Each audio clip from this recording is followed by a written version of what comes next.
Ini adalah Namiki Haruka. Dia menghabiskan bertahun-tahun melawan monster lemah dan sekarang dia akhirnya mencapai puncak dungeon.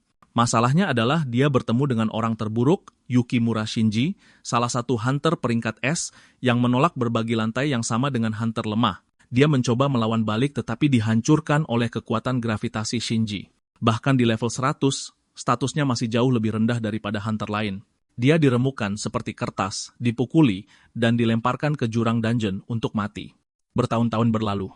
Sekarang Shinji berada di dungeon lain dan hampir dihabisi oleh bos yang mustahil dikalahkan. Tiba-tiba, para monster ditebas olehnya, protagonis kita, Namiki. Sekarang dia lebih kuat, percaya diri, dan memancarkan kekuatan. Shinji menatapnya dengan kaget karena dia selamat dan berkata akan menghancurkannya lagi. Dia mencoba menggunakan kekuatan gravitasi yang sama, tetapi terhadap protagonis kita, kemampuan itu sama sekali tidak berpengaruh karena protagonis kita berada di level 6000 dengan status yang gila. Perundung yang putus asa itu menyandera seorang wanita untuk melarikan diri, tetapi dalam sekejap mata, Namiki menebas perutnya tanpa bersusah payah. Si jenius peringkat S itu berlutut, menangis dan memohon belas kasihan di depan semua orang. Protagonis kita telah mencapai tingkat kekuatan yang belum pernah dilihat umat manusia sebelumnya, dan sekarang semua orang harus tunduk di hadapan Dewa Baru Dungeon. Untuk memahami bagaimana dia menjadi sekuat ini, mari kita kembali dan melihat saat dia jatuh dari dungeon.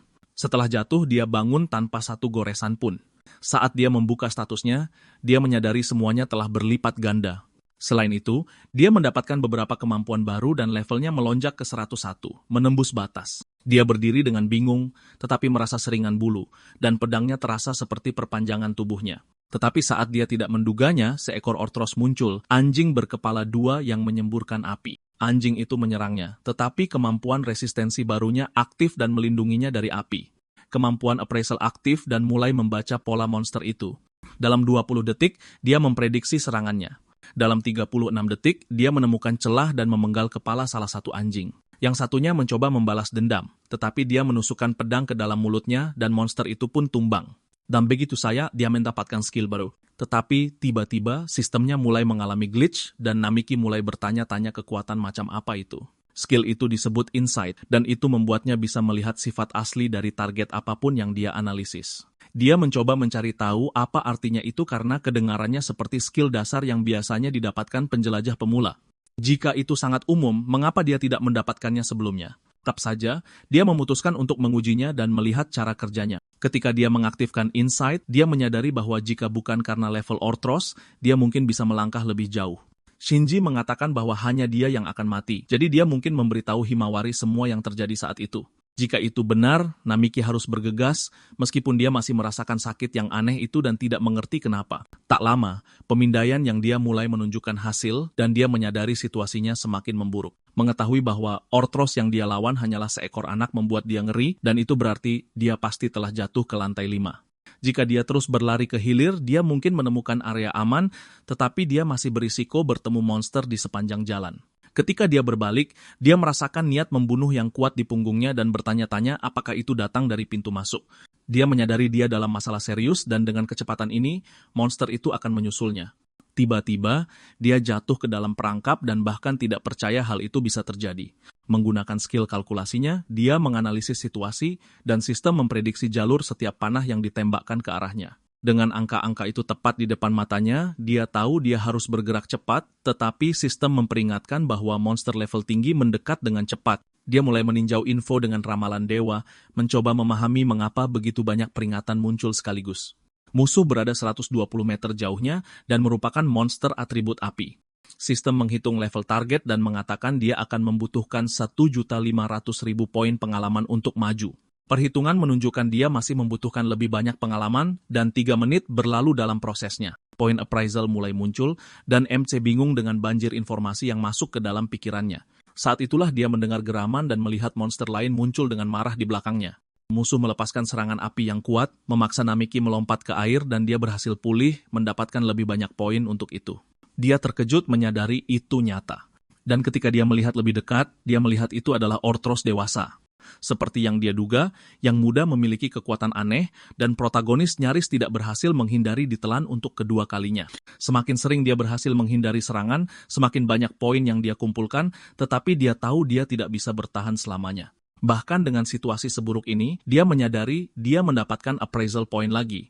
Dia tidak tahu apa arti sebenarnya dari poin-poin itu, tetapi dia tahu bahwa dengan statusnya saat ini, dia tidak bisa mengalahkan monster itu. Jadi MC mulai memikirkan jalan keluar karena dengan kecepatan ini, dia akan mati karena kelelahan, dan sistem mengatakan 3 menit telah berlalu. Poin appraisal berlipat ganda, dan bersama dengan Indra Dewa, skill-skill baru ditambahkan. Ada begitu banyak notifikasi sehingga dia pusing sampai penghitungan akhir berakhir di peringkat A. Berdasarkan pengalaman bertarung, dia menerima 1.500.000 poin dan naik 50 level sekaligus. Namiki tidak mengerti bagaimana poinnya bisa naik sebanyak itu, karena dia bahkan belum mengalahkan Orthros, dan rasanya sistemnya rusak. Meski begitu, dia tidak bisa membuang waktu memikirkannya karena dia harus bertahan hidup. Tiba-tiba, sebuah tawa bergema mengatakan semua ini terjadi karena dia telah membunuh anak makhluk itu. Sekarang sang ibu marah besar dan terus menyerangnya tanpa henti, dan Namiki bertanya-tanya dari mana suara yang bergema di dalam kepalanya itu berasal. Itu adalah suara seorang wanita yang memasuki pikirannya, mengatakan semua itu adalah kesalahan MC, dan tidak ada cara untuk menghindarinya. Dia berbalik, bertanya siapa dia, tetapi gadis itu menjawab dengan mengantuk bahwa dia harus mencari tahu sendiri untuk saat ini. Namiki bingung siapa wanita itu dan bagaimana dia bisa masuk ke dalam kepalanya. Bahkan tanpa memahami apapun, dia memutuskan dia harus fokus pada apa yang terjadi di sekitarnya. Dia mengaktifkan kecepatan dewanya. Poin-poin mulai dihitung, dan tiba-tiba dia membeku ketika menyadari ada sesuatu yang terjadi di luar kendalinya. Ketika dia sadar lebih banyak poin telah ditambahkan, sementara api yang dilemparkan padanya tetap berbahaya. Bahkan dengan tubuhnya yang diperkuat, sepertinya dia tidak bisa bertahan lebih lama lagi. Pada levelnya saat ini, dia akan menjadi abu jika terkena langsung oleh api itu. Jadi dia memutuskan untuk menggunakan sihir air dan tanpa ragu menembakkan aliran yang kuat ke musuh. Serangan itu mengenai monster, dan sistem menambahkan lebih banyak poin, membuat Namiki bertanya-tanya sejak kapan sihir tingkat menengah memiliki kekuatan sebesar itu. Pukulan itu lebih kuat dari yang dia duga, dan dari lingkaran sihir muncul sesuatu yang tampak seperti naga air. Dia tidak mengerti bagaimana itu mungkin, tetapi dia memutuskan untuk menggunakan kekuatan itu untuk bertahan hidup. Namiki terus menyerang dengan sihirnya sampai, akhirnya, semburan itu menembus monster tersebut. Itu adalah serangan kritis. Poinnya naik dan tubuh makhluk itu jatuh ke tanah. Meski begitu, monster itu masih bernapas, menunjukkan vitalitas yang mengerikan. Tanpa membuang waktu, Namiki maju untuk memberikan pukulan terakhir dengan pedangnya, dan musuh akhirnya dihabisi. Setelah setiap analisis selesai, dia menerima lebih banyak poin hingga mencapai peringkat A. Pengalaman tempur dioptimalkan, memberikan total 9.000 poin. Dengan itu, Namiki naik 300 level dan membuka sihir tingkat lanjut untuk keempat atributnya. Sekarang dia mengerti bahwa skill appraisal, yang dulu dia anggap tidak berguna, menganalisis segalanya secara ekstrem, bahkan aliran waktu. Setelah berevolusi menjadi appraisal dewa, skill itu mulai secara otomatis menghitung pengalaman yang dibutuhkan untuk naik level. Selain itu, skill itu menunjukkan metode paling efisien untuk mendapatkan poin, memberikan hadiah dengan presisi. Poin pengalaman ditentukan oleh perbedaan level dan tindakan yang diambil dalam pertempuran. Hasilnya, dia mendapatkan skill peringkat dewa yang mampu menghasilkan pengalaman dalam jumlah besar. Jumlah pengalaman yang konyol itu cukup untuk mendapatkan sekitar 100 poin esensial, dan tidak heran dia berhasil mencapai level 100. Tanpa appraisal dewa, dia tidak akan pernah memahami proses ini, tetapi sekarang dia bisa melampaui batasnya sendiri. Namiki tahu dia bisa menjadi jauh lebih kuat dari sebelumnya. Mungkin sekarang dia benar-benar punya kesempatan untuk mengalahkan Shinji dengan tangannya sendiri. Dia bangkit, yakin dia perlu terus berjuang untuk naik level lebih tinggi lagi. Dia tahu itu masih belum cukup karena bertahan hidup di sana membutuhkan kekuatan yang jauh lebih besar dan mengalahkan Shinji masih sangat jauh. Tetapi Namiki bertekad untuk menjadi lebih kuat. Memikirkan Himawari, dia menggenggam jimat keberuntungannya dan memutuskan bahwa dia telah belajar menggunakan appraisalnya dengan lebih baik di luar dungeon. Dia masih berniat menghadapi Shinji, sementara gadis misterius itu mengawasi dari jauh dan tersenyum saat melihat anjing kecilnya dikalahkan. Dia mengakui bahwa pria itu punya nyali untuk menggunakan kekuatannya sendiri untuk menang. Sepertinya dia akhirnya benar-benar terbangun dan pada saat itu, Himawari sedang di rumah menonton berita. Siaran itu mengumumkan bahwa Asosiasi Penjelajah akan membuat pernyataan mendesak tentang dungeon. Pagi itu, diumumkan bahwa penjelajah Namaki, peringkat D, telah tewas di lantai 1 dan Himawari menjatuhkan cangkirnya ke lantai, tidak dapat mempercayai apa yang baru saja didengarnya. Menurut informasi yang dirilis, Shinji Yukimura mengklaim bahwa tubuh Namaki rusak parah dan hanya tasnya dengan barang-barang pribadi yang berhasil ditemukan. Himawari berpikir jika dia menghentikan Namiki menjadi seorang penjelajah, segalanya mungkin akan berbeda, dan dia mulai bertanya-tanya apakah dia benar-benar sudah mati. Dia sedang menyeka air mata ketika mendengar seseorang mengetuk pintu, dan ketika dia menghampirinya, dia melihat itu adalah Shinji yang sudah lama tidak muncul. Himawari menatapnya dan bertanya apa maunya, dan Shinji menjawab bahwa dia hanya kebetulan lewat dan memutuskan untuk mengambil kesempatan itu. Kemudian dia menunjukkan tas Namiki, mengatakan dia ingin mengembalikannya, dan Himawari mengenalinya bahwa itu benar-benar miliknya. Tanpa berpikir panjang, dia membuka pintu untuk mengambil tas itu, yang membuat Shinji tersenyum tipis.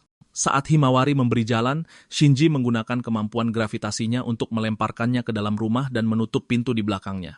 Dia tertawa dan bertanya apa masalahnya, mengejeknya saat dia tertindih di lantai. Himawari bertanya apa yang akan dia lakukan, menyadari dia tidak bisa menggunakan kekuatannya untuk melawan. Shinji mendekat bertanya apakah dia baik-baik saja, tetapi dia menepis tangannya yang membuatnya tertawa lagi. Seperti yang diharapkan dari seorang penjelajah yang selamat dari lantai yang disebut lantai manis, dia memiliki tekad yang lebih kuat dari biasanya. Bahkan di bawah tekanan gravitasi, dia mencoba untuk bangkit dan Shinji bertanya apakah dia masih terguncang oleh kematian Namiki. Saat itu, Himawari mulai menyadari ada sesuatu yang sangat salah dengannya, sementara Shinji menyadari hipnosisnya tidak bekerja semudah itu padanya.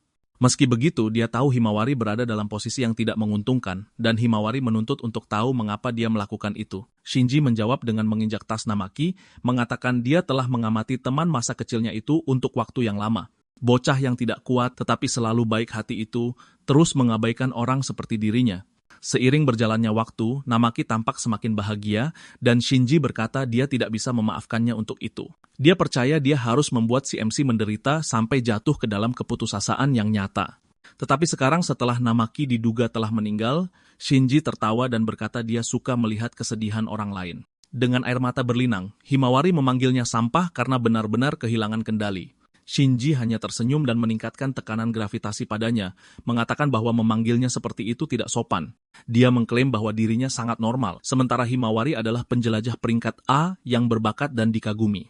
Banyak orang menghormatinya, jadi dia tidak seharusnya menggunakan kata-kata kasar seperti itu. Dia bahkan mengatakan Namaki akan sedih di akhirat jika melihat adegan itu. Himawari tidak mengerti mengapa dia harus bertindak sejauh itu karena si MC. Shinji menghela napas, mengatakan dia lelah dengan percakapan itu dan meningkatkan kemampuannya lebih jauh lagi. Sementara itu, di tempat lain, Namaki menoleh ke belakang ketika merasakan kehadiran monster lain, tetapi deteksinya gagal mengidentifikasi makhluk itu. Dia mendengar suara wanita itu lagi, mengatakan bahwa manusia selalu mencoba mencari tahu segalanya tentang musuh mereka terlalu cepat. Dia bilang dia pernah menderita karena itu sebelumnya, dan kali ini, dia sudah bersiap-siap.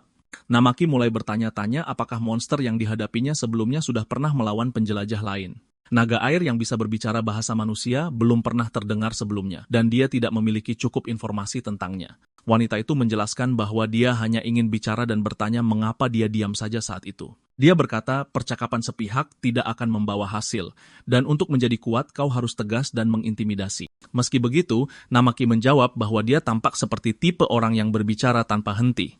Dia bertanya apakah dia mengejeknya, dan dia ragu-ragu, tetapi akhirnya setuju. Sejenak, dia sepertinya mengerti posisinya, tetapi segera dia menjadi kesal dan bergerak dengan niat untuk membunuhnya, mengingatkannya bahwa baginya, dia hanyalah manusia biasa. Wanita itu berkata hanya karena dia mengalahkan anjingnya, dia tidak boleh terlalu sombong. Kemudian si MC mengaktifkan penguatan tubuhnya. Mencoba terlihat lebih kuat, tetapi jauh di lubuk hatinya, dia tahu dia masih membutuhkan kesempatan nyata untuk menang. Jika dia bisa memanfaatkan penilaian ilahi dengan baik di tempat itu, mungkin dia bisa berevolusi cukup cepat untuk menyeimbangkan pertarungan. Itulah sebabnya dia tidak boleh ragu-ragu, dan dia harus keluar dari sana hidup-hidup sebelum kembali untuk menyelesaikan masalah dengan Shinji. Namiki bersiap-siap untuk menyerang dan berpikir untuk menciptakan titik buta dengan api sebelum menyerbu dengan tebasan lurus. Dia melepaskan serangan api kekuatan penuh sementara makhluk itu hanya menonton, ingin tahu tentang kekuatannya. Lalu dia menggunakan sihirnya yang disebut tarian api yang menggila, memanggil Phoenix raksasa yang menyebarkan kekacauan di seluruh dungeon. Meski begitu, monster itu menghindar dengan mudah dan tertawa, mengatakan ini adalah wilayahnya dan dia mengenalnya lebih baik dari siapapun. Dia menjelaskan bahwa dia hanya berhasil mengalahkan yang sebelumnya karena perbedaan kekuatan, tapi sekarang dia akan mengendalikan sihirnya dan meniadakannya dengan mudah. Namiki terlambat menyadari dia bahkan belum pernah mendengar tentang pengendalian sihir, dan wanita itu tertawa ketika menyadari ketidaktahuannya. Dia menyebutkan dia menggunakan sihir kelas pemusnahan, sesuatu yang jauh di luar pengetahuannya, dan Namiki bertanya-tanya apakah dia bahkan bisa membaca pikirannya. Kelas pemusnahan berarti tingkat kekuatan yang luar biasa, sesuatu yang tidak pernah dia bayangkan bisa ada. Dia menjelaskan masih ada kelas mitos di antara tingkat lanjut dan pemusnahan, memperjelas seberapa jauh di atasnya dia berada. Untuk meniadakan sihir sepertinya, kelas spesial saja sudah cukup. Namiki menyadari bahwa terlepas dari segalanya, dia sepertinya mengajarinya dengan cukup tenang, dan dia berkata Namiki masih bukan ancaman sama sekali. Jika dia ingin bersaing dengannya, dia akan membutuhkan setidaknya 4.000 poin kekuatan. Si MC terkejut dengan gagasan bahwa seseorang bisa mencapai level 4.000 karena itu tampak mustahil. Dia membuka statusnya dan memastikan dia berada di level 452 dengan semua atribut di peringkat B. Meski begitu, dia menyadari dia sudah cukup kuat untuk mengalahkan Orthros tingkat lanjut. Itu hanya menunjukkan bahwa dia berada di level yang sama sekali berbeda, dan Namiki mulai bertanya-tanya siapa dia sebenarnya. Dia mencoba melihat situasi dengan tenang. Meskipun dia mengatakan bahwa terakhir kali dia menderita karena bertindak tanpa kehati-hatian, dia mengatakan semuanya dimulai dengan Orochi, yang dalam beberapa tahun terakhir telah keluar dari dungeon dan menyerang kota-kota. Orochi adalah naga peringkat sangat tinggi, dengan kekuatan yang menakutkan dan api yang merusak. Bahkan penjelajah peringkat A pun kesulitan melawannya, memaksa asosiasi untuk mengumpulkan yang terkuat. Sebuah tim khusus dibentuk untuk menaklukkan Orochi, dan selama pertempuran, beberapa kelemahan ditemukan.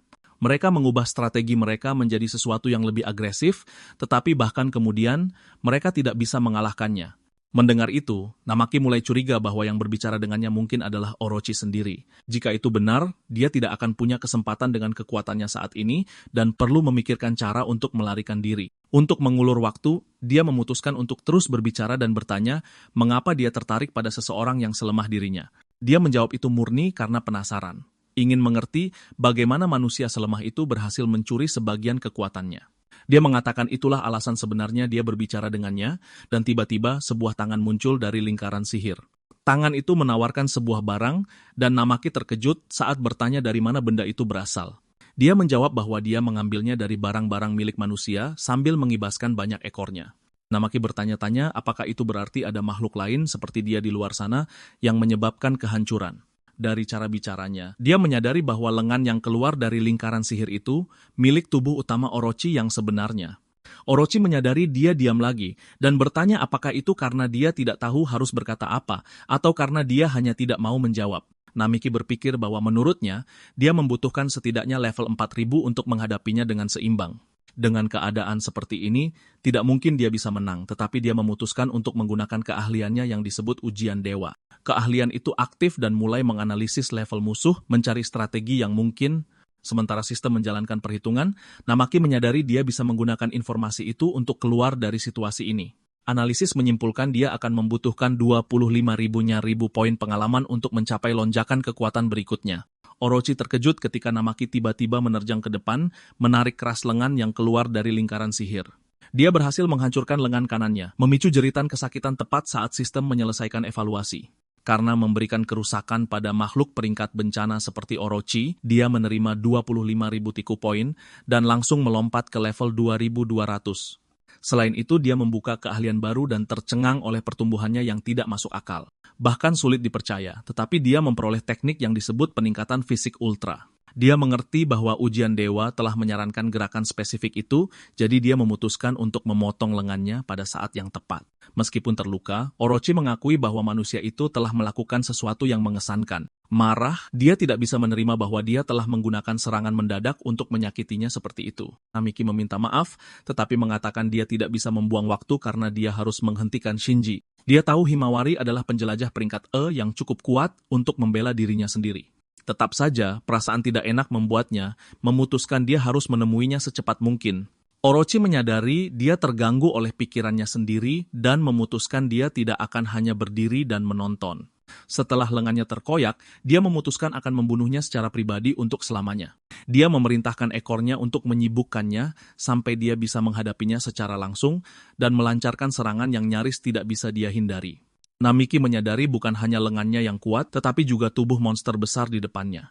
Tekanan yang datang darinya menyesakkan, dan bahkan dengan kenaikan level, dia tidak yakin bisa menang. Dia mengaktifkan ujian dewa lagi, memeriksa info yang didapatnya, dan memperkuat tubuhnya sendiri. Meskipun merasakan sakit yang hebat, dia menyerangnya, tetapi terlempar ke belakang tanpa usaha apapun. Benturannya begitu kuat sehingga dia menjatuhkan pedangnya, mencoba memahami rasa sakit tajam yang menjalar di tubuhnya. Tidak dapat mengerahkan kekuatan dalam serangannya, dia menyaksikan keadaan menjadi lebih buruk sementara sistem menjalankan perhitungan baru. Saat membaca hasilnya, dia terdiam, bertanya pada diri sendiri apakah itu berarti dia masih bisa menang. Jawaban itu menyarankan untuk menggunakan peningkatan fisik ultra, dan meskipun bingung, dia memutuskan untuk tidak ragu-ragu. Saat dia mengaktifkan kemampuannya, tubuhnya mulai terbakar seolah-olah terbakar api, mengejutkan Orochi. Merasa bisa kehilangan kendali kapan saja, dia mengambil pedangnya dan membelah monster itu menjadi dua.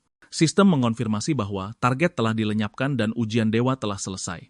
Semua kerusakan dan tindakan dijumlahkan, dan poin mulai ditambahkan lagi. Hasil akhirnya adalah peringkat AA, yang mencerminkan pengalaman tempurnya dan memberinya hampir 11.000 nyolo-ribu poin. Dengan itu, Namiki melompat 600 level lagi sekaligus. Pada saat yang sama, Shinji sedang menelepon meminta transportasi segera sambil melihat Himawari terbaring di tanah. Setelah pertempuran, Namiki juga mendapatkan 3 kemampuan baru, pemetaan mental, deteksi kelemahan, dan peningkatan wawasannya. Namiki merasa kepalanya pusing, mungkin karena terlalu sering menggunakan penguatan tubuh ultra.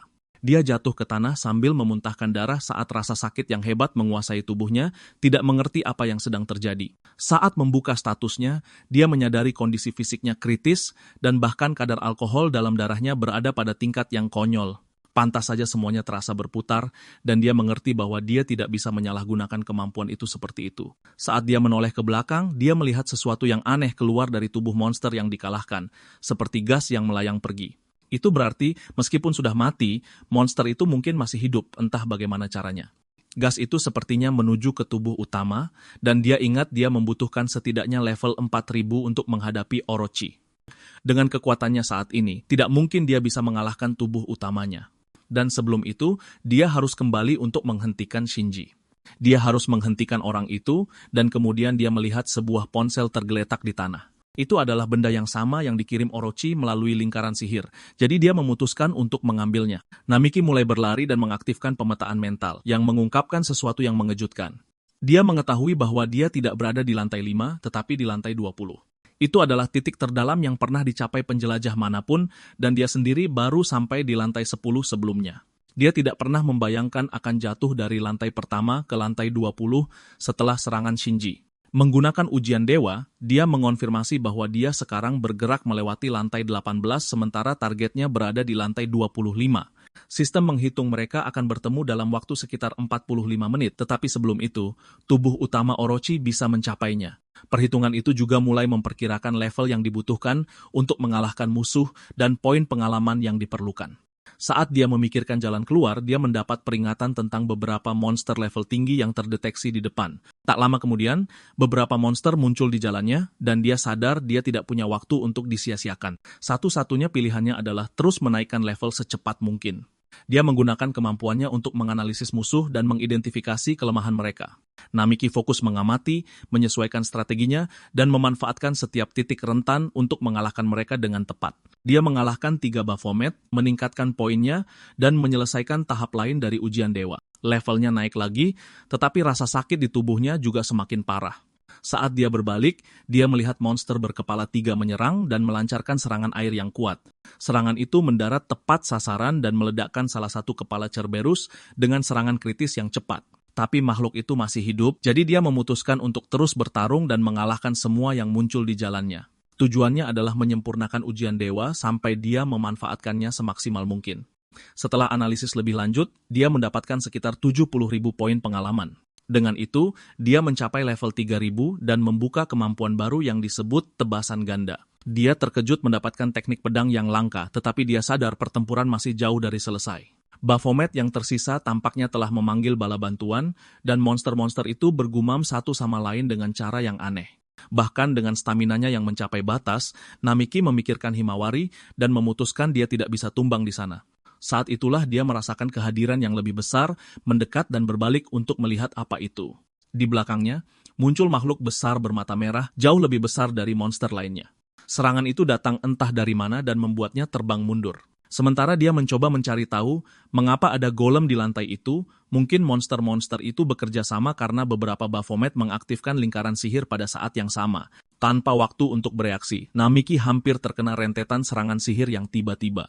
Kakinya dicengkeram saat jatuh, ditarik oleh lingkaran sihir, dan dia sadar harus bertindak cepat. Ujian dewa diatur ulang dan mulai menyusun strategi baru saat dia terjebak di sana, dikelilingi oleh beberapa Baphomet yang siap menyerang. Ketika perhitungan selesai, Namiki mengikuti gerakan yang dioptimalkan dan menggunakan tebasan ganda untuk menyerang musuh. Dia mengalahkan yang paling dekat dengannya, sementara yang lain terus menembakkan serangan dari kejauhan. Namiki terus maju tanpa henti dan poin evaluasinya terus menanjak. Tetapi penggunaan kemampuannya yang terus-menerus membuatnya lelah dan kesakitan, dan saat itu juga seekor golem datang dari belakang untuk menyerangnya. Sementara itu, Himawari terperangkap di sebuah ruangan terkunci dan terbangun setelah pingsan cukup lama. Shinji Yukimura bertanya sambil tertawa, apakah dia akhirnya sudah bangun. Dia berkata pesonanya hanya bekerja pada awalnya, dan dia terkesan dengan tekad Himawari. Dia bilang lebih mudah jika ada beberapa wanita di sekitarnya, dan Himawari menuntut untuk tahu apa yang dia inginkan. Shinji mencengkram wajahnya dan berkata, dia tidak pernah menyukainya karena matanya menunjukkan dia masih percaya Namiki masih hidup. Dia tidak bisa mengerti bagaimana Himawari bisa mengatakan sang protagonis tidak layak menjadi seorang penjelajah, namun masih terlihat peduli. Himawari berkata bahwa setelah insiden tertentu, Namiki menjadi terobsesi untuk menjadi lebih kuat. Dia mulai mempertaruhkan nyawanya sendiri, jadi Himawari memintanya berhenti sebelum dia terluka parah. Meski begitu, dia bilang pilihan untuk terus maju adalah miliknya karena dia menjalani hidupnya sendiri. Dan jauh di lubuk hatinya, dia percaya Namiki tidak akan mati semudah itu. Jadi dia ingin percaya bahwa dia masih hidup. Pada saat yang sama, Namiki menghadapi golem dan menggunakan sihir air untuk menghancurkan tubuhnya. Dengan itu, dia menyelesaikan tahap lain dari ujian dewa, mendapatkan 9.000 poin pengalaman, dan naik level lebih banyak lagi. Dia tidak ingin mati di sana karena dia masih ingin kembali ke Himawari bagaimanapun caranya. Sistem mengumumkan bahwa dia telah mencapai level 600 dan rekonstruksinya akan segera dimulai. Bingung, Namiki bertanya-tanya apa arti rekonstruksi itu. Tubuhnya terasa berat, seolah-olah hancur dari dalam. Saat rasa sakitnya mereda, dia melihat lebih banyak monster mengelilinginya, sementara Baphomet menggumamkan omong kosong. Dia menyadari ada penghalang di sekelilingnya dan mencoba mencari tahu apa itu. Ujian dewa dimulai kembali. Poin mulai dihitung, dan dia mencoba meraih pedangnya tepat saat serangan baru datang. Namiki berlari untuk menghindar dan berhasil menetralkan serangan sekali lagi. Tapi para Baphomet tidak berhenti, dan dia harus menggunakan tebasan ganda berulang kali untuk melawan sihir dengan sihir. Netralisasi itu terus memberinya poin, dan 30 menit berlalu dengan dia tidak melakukan apa-apa selain bertahan. Kelelahan, dia merasa tubuhnya bisa menyerah kapan saja. Karena penghalang itu, dia tidak bisa menyerang balik secara langsung seperti sebelumnya. Rasa sakitnya terus-menerus, dan dia mulai gagal melakukan beberapa hindaran. Meskipun dalam kesulitan, ujian dewa akhirnya berakhir dan mulai menjumlahkan poin. Dia mendapatkan 8.000 pengalaman lagi dan naik beberapa level hanya dalam beberapa menit. Sekarang levelnya menjadi 3.800. Hanya tersisa 200 level lagi untuk mencapai batas minimum yang dibutuhkan dan memicu rekonstruksi itu.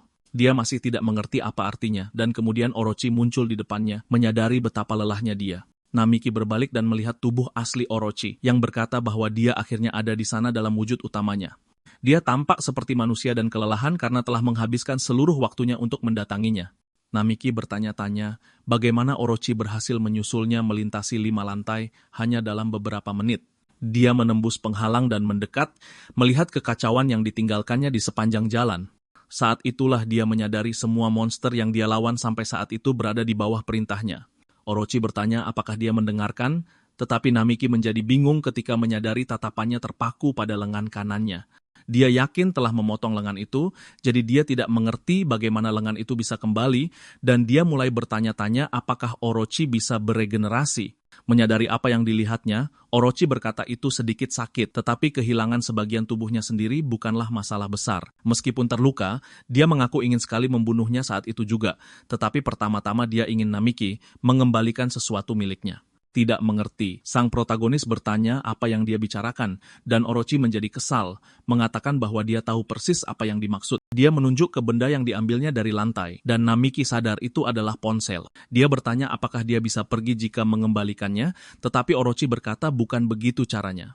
Dia mengakui Namiki lebih kuat dari sebelumnya, meskipun itu masih belum cukup untuk mengalahkannya. Namiki juga menyadari dia masih jauh dari sepadan karena dia membutuhkan 200 level lagi untuk menghadapinya dengan setara. Jika dia terus seperti itu, tubuhnya akan menyerah karena rasa sakit dan kelelahan sebelum itu. Orochi memperingatkan akan membunuhnya jika dia tidak mengembalikan apa yang telah diambilnya, dan sistem memulai kembali ujian dewa. Tanpa waktu untuk disia-siakan, Namiki memutuskan untuk mempertaruhkan segalanya, sementara sistem menghitung pengalaman yang dia butuhkan dan menyesuaikan tindakannya. Dia menerjang dengan tebasan gandanya ke arah Orochi, yang menahannya hanya menyisakan goresan ringan di pipinya dan sudah bersiap untuk menyerang balik. Dia mengejeknya dengan mengatakan goresan itu menyedihkan untuk serangan spesial, sementara pengalaman Namiki melonjak 13.000 dan levelnya naik pesat.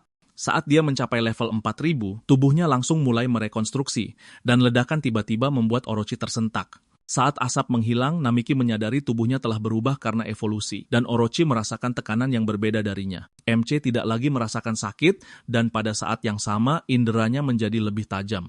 Melihat situasinya, Orochi memerintahkan monsternya untuk menyerang, mengambil apa yang dia anggap sebagai kesempatan terbaik. Mereka semua melancarkan serangan secara bersamaan. Namiki hanya melompat dan menyelinap melewati serangan seolah-olah itu bukan apa-apa, membuat Orochi terkejut dengan kekuatan dan kecepatannya. Hanya dalam beberapa saat, dia menahan semua yang menyerangnya. Meskipun tampaknya mustahil, Namiki mengaktifkan ujian dewa lagi dan analisisnya selesai dalam hitungan detik. Sistem mengungkapkan bahwa Orochi adalah monster kelas bencana dengan 12 unit di bawah komandonya. Keahlian barunya membuatnya bisa mendarat dengan kokoh bahkan di bawah gelombang serangan lain. Namiki menyerbu para monster dan Orochi tercengang melihat kecepatannya melonjak lagi. Dia mengalahkan semua orang yang muncul di hadapannya dengan mudah, mendorong tebasan ganda yang berevolusi hingga batasnya. Serangannya berlipat ganda, memusnahkan para monster tanpa memberi mereka kesempatan untuk bereaksi. Sistem memperbarui statistiknya, menunjukkan bahwa sekarang dia bisa menghadapi Orochi secara langsung. Dia melihat beberapa celah dalam gerakannya, terutama di punggungnya, dan memutuskan untuk menyerang dari sana. Tapi tembakan itu hanya menyerempet bahunya karena sang protagonis menghindar dan berlari ke samping pada detik terakhir. Kesal, Orochi berdecak dan menembakkan peluru air yang mengejarnya. Saat itulah dia melihat Namiki muncul di beberapa tempat pada saat yang sama, seolah-olah dia membelah diri. Terkejut dengan kemampuan baru itu, Orochi akhirnya terkena serangan dari segala arah. Begitu saja, Namiki mengalahkannya, menghela napas saat sistem mengonfirmasi target telah dilenyapkan. Dia menarik napas dalam-dalam dan menyadari bahwa dia telah memenangkan segalanya sendirian, sambil melihat kehancuran di sekitarnya. Meski begitu, dia tidak bisa berhenti bertanya-tanya dia berubah menjadi apa sejak memasuki lantai itu. Perasaan saat melakukan tebasan itu masih segar, tapi Namiki hanya bisa samar-samar mengingat apa yang telah dilakukannya. Meskipun dia monster, Orochi adalah makhluk peringkat super tinggi dan hampir mustahil untuk menghadapinya dalam keadaan itu. Setidaknya krisis telah dihindari berkat kebangkitan kemampuannya dan sekarang dia harus keluar dari sana selagi bisa. Tiba-tiba sebuah suara bergema dalam tawa keras mengatakan dia tidak pernah membayangkan akan dikalahkan begitu mudah. Saat dia berbalik, Namiki dihadapkan pada pemandangan yang luar biasa. Tubuh monster itu bersinar dan dia terus berbicara seolah tidak terjadi apa-apa. Tertegun, dia bertanya-tanya apakah Orochi abadi, sementara Orochi tertawa dan mengakui telah meremehkannya bahkan setelah serangan brutal itu. Mungkin lebih baik menghabisinya dengan mengerahkan seluruh kekuatan sekaligus. Lagi pula, sudah lama sekali tidak ada yang berhasil membalikkan keadaan melawannya. Sistem memperingatkan bahwa energi sihir meningkat pesat melampaui tingkat ancaman sebelumnya. Namiki memperhatikan tubuhnya menyatu kembali, sementara dia menertawakan ekspresinya. Makhluk-makhluknya juga bersiap untuk bertarung, dan dia harus menutupi matanya dari ledakan cahaya yang datang ke arahnya. Ketika dia bisa melihat lagi, dia melihat Orochi dikelilingi oleh beberapa monster lain.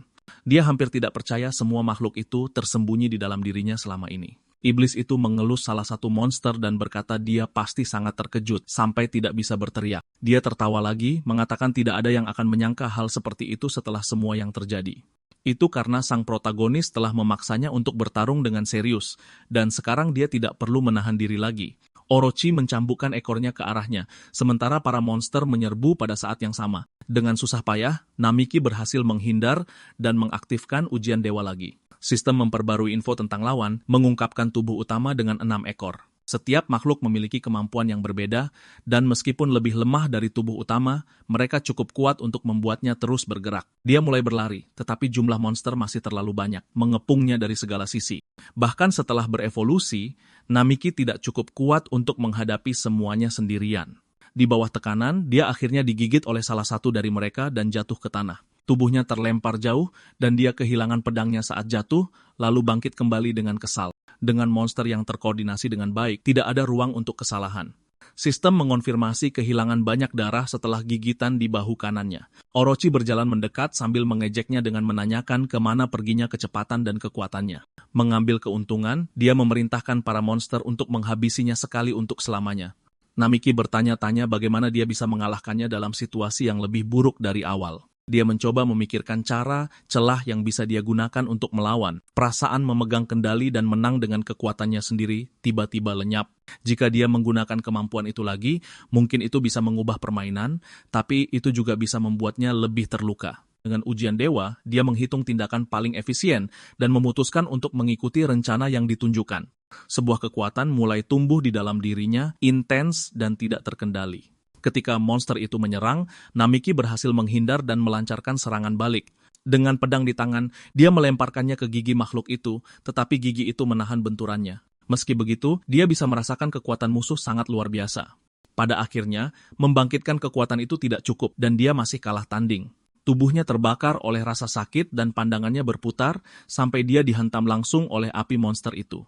Dia terlempar jauh oleh serangkaian serangan dari para monster, satu demi satu tanpa henti. Tekanannya begitu kuat sehingga sistem mengaktifkan keahlian pengurangan kerusakan, tetapi itu tidak cukup untuk menahan semuanya.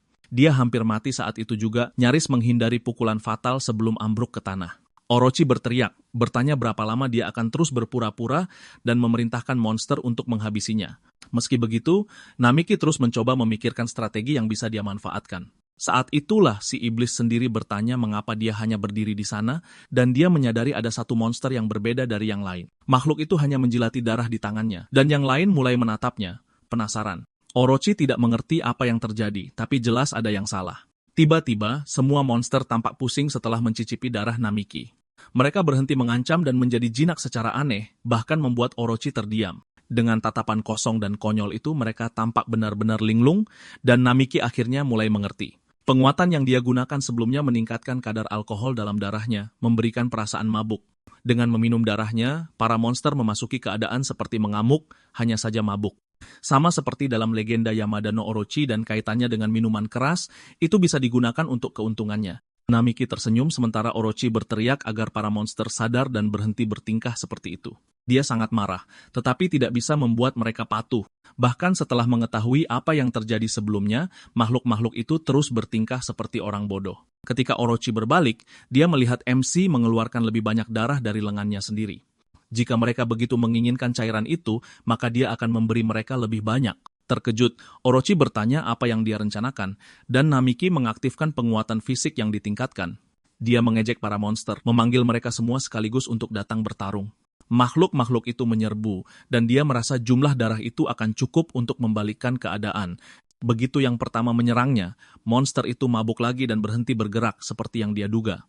Tapi sebelum Namiki bisa memanfaatkannya, rasa sakit membanjiri tubuhnya, dan dia membungkuk. Monster lain menyerang, dan dia nyaris tidak menghindar, memanjat sisik makhluk itu untuk melarikan diri.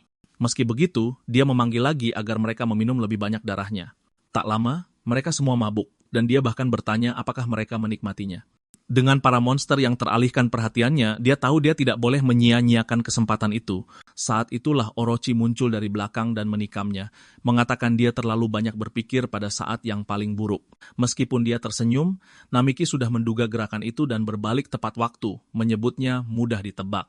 Dia pernah melakukan hal yang sama sebelumnya, dan sekarang dia bisa membaca gerakannya dan mengantisipasi serangan itu. Terkejut, Orochi bertanya apa yang akan dilakukannya, tetapi dia menangkapnya sebelum Orochi bisa menarik diri. Niatnya jelas, membuatnya meminum darahnya juga. Dia meronta dan menyuruhnya berhenti, tapi sudah terlambat. Efeknya bekerja cepat dan Orochi mulai mabuk, sambil terus memohon agar dilepaskan. Saat dia melepaskannya, Namiki mundur beberapa langkah. Dia berhasil berdiri, tapi sekarang dia jelas terpengaruh. Bahkan dalam keadaan mabuk, dia masih mengancamnya sementara Namiki merasakan kesadarannya sendiri memudar sedikit demi sedikit. Itu adalah kesempatan yang sempurna, jadi dia memutuskan untuk bertarung sampai akhir bahkan di ambang pingsan. Dia bergegas menebasnya, sementara Orochi berteriak pada para monster, tidak mengerti mengapa mereka masih tidak bereaksi. Bukannya bereaksi, para monster hanya menghela napas dan berbaring di tanah, diam tak bergerak, dan Orochi bertanya apa yang terjadi. Mengambil keuntungan dari celah itu, sang protagonis mengaktifkan kembali skill penguatan fisiknya untuk menyerang. Dia berbalik, khawatir, menyadari bahwa jika begini, terus mereka semua benar-benar bisa mati. Tanpa ragu, dia menyerbu masuk dan menebas semua monster lagi, naik level setiap kali dia mengalahkan satu monster. Namiki mencapai level 6. Pada saat yang sama, Himawari masih terperangkap di dalam ruangan ketika dia melihat seseorang membuka pintu. Seorang gadis masuk dan Himawari mengenali Aoi, bertanya mengapa dia ada di sana. Aoi berkata sudah lama mereka tidak bertemu dan dia mendapat pesan dari Shinji yang memintanya untuk berkunjung. Curiga, Himawari bertanya apakah Aoi telah termakan pesona Shinji yang membuat gadis itu bingung dan membuat Himawari semakin kesal. Dia ingin tahu apakah Aoi sedang dimanipulasi dan mencoba menyadarkannya, tapi Aoi memintanya berhenti menjelek-jelekan Shinji, mengatakan bahwa dia telah menyelamatkannya dan merupakan orang baik. Itulah sebabnya Aoi terus bersikeras bahwa Namiki sudah mati, dan di saat sulit itu, Shinji telah menenangkan tubuh dan pikirannya. Bagi Himawari, itu hanya membuktikan bahwa pikiran temannya berada di bawah hipnosis. Aoi juga mengeluh bahwa MC selalu mengabaikannya, yang membuatnya merasa cemburu pada Himawari sejak lama. Himawari terdiam tak bisa berkata-kata saat mendengarnya. Aoi melampiaskan bahwa dia membenci mereka berdua atas apa yang telah mereka lakukan, meskipun Himawari tidak mengerti mengapa. Padahal, mereka selalu dekat dan rukun. Sambil menangis, Himawari berkata dia menganggap Aoi seperti adiknya sendiri dan ingin tetap dekat dengannya. Saat itu, Shinji masuk ke dalam ruangan, mengatakan dia tidak ingin mengganggu percakapan yang begitu serius. Aoi dengan gembira menghampirinya, dan dia dengan lembut memegang wajah Aoi, mengatakan dia harus rukun dengan Himawari. Aoi meminta maaf karena terbawa emosi, dan Shinji memberitahu Himawari bahwa dia harus baik pada adiknya yang manis itu. Tapi Himawari berteriak, menuntut untuk tahu mengapa dia menggunakan hipnosis untuk melakukan hal-hal mengerikan. Shinji berkata itu salah Himawari sendiri karena terlalu keras kepala untuk menyerah. Pesona Shinji tidak pernah berhasil pada Himawari, dan dia bertanya apa yang dia pikirkan dengan bertingkah seperti ini. Dia bilang dia telah dihubungi oleh asosiasi penjelajah. Asosiasi ingin dia bergabung dengan tim pemusnahan Orochi, jadi dia berencana memasukkan Aoi dan Himawari ke dalam timnya. Dia bermaksud memaksa Himawari untuk bekerja sama, dan Aoi ada di sana sebagai bagian dari rencana itu, memeluknya dengan mesra. Aoi mengeluh bahwa sentuhannya menggelitik, yang membuat Himawari marah melihatnya. Sambil tersenyum, Shinji menyatakan bahwa Himawari akan masuk tim, mau atau tidak, karena dia tidak akan meninggalkan Aoi sendirian. Sementara itu, vitalitas Namiki telah turun menjadi 5% dan kondisinya kritis. Bahkan di ambang kematian, dia masih merasa hidup tetapi hanya tersisa 137 detik. Dia tidak mengerti bagaimana dia masih sadar. Dia hanya merasakan kehangatan seseorang menyentuh kulitnya. Tanpa sadar, kepalanya bersandar di pangkuan Orochi. Sementara sistem memperingatkan tersisa 90 detik, iblis itu sendiri tahu, dan Namiki berpikir seharusnya dia sudah memenggalnya lebih awal. Orochi berkata itu sangat disayangkan, tapi menjelaskan bahwa mereka terdiri dari 8 entitas dan hanya akan mati jika semuanya dikalahkan. Namiki menggerutu bahwa dia tetaplah monster, dan Orochi tampak tersinggung dengan kata itu. Meski begitu, dia mengakui bahwa Namiki telah mengejutkan mereka dan hampir memusnahkan mereka sepenuhnya. Sambil tersenyum, dia berkata mereka akan menerimanya saat sisa waktu turun menjadi 30 detik.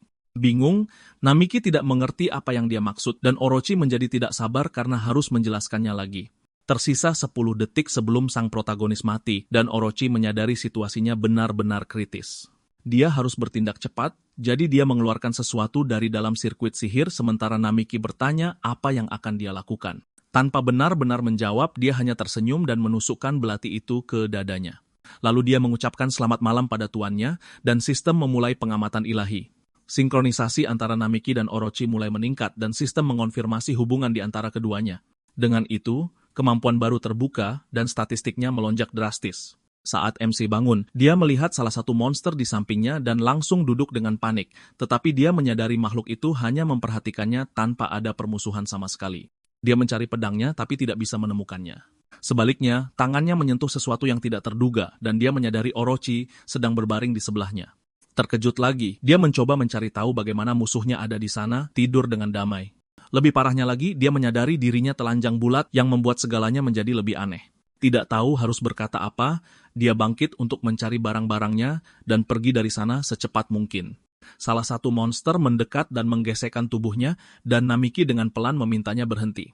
Suara itu membangunkan Orochi, dan dia mengeluh sebelum menyadari Namiki sudah berdiri.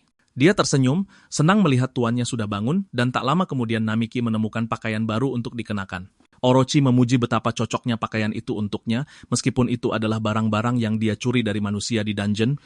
Tetap saja, itu adalah pakaian dengan perlindungan sihir yang dibuat khusus untuknya, yang membuatnya meminta penjelasan. Namiki tidak mengerti bagaimana dia masih hidup setelah semua yang terjadi.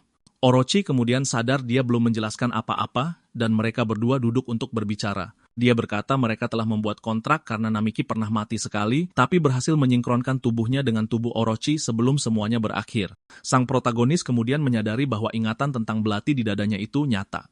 Jika itu benar, dia berpikir dia sekarang dalam keadaan yang sama dengannya, dan bertanya, apakah dia telah menjadi monster?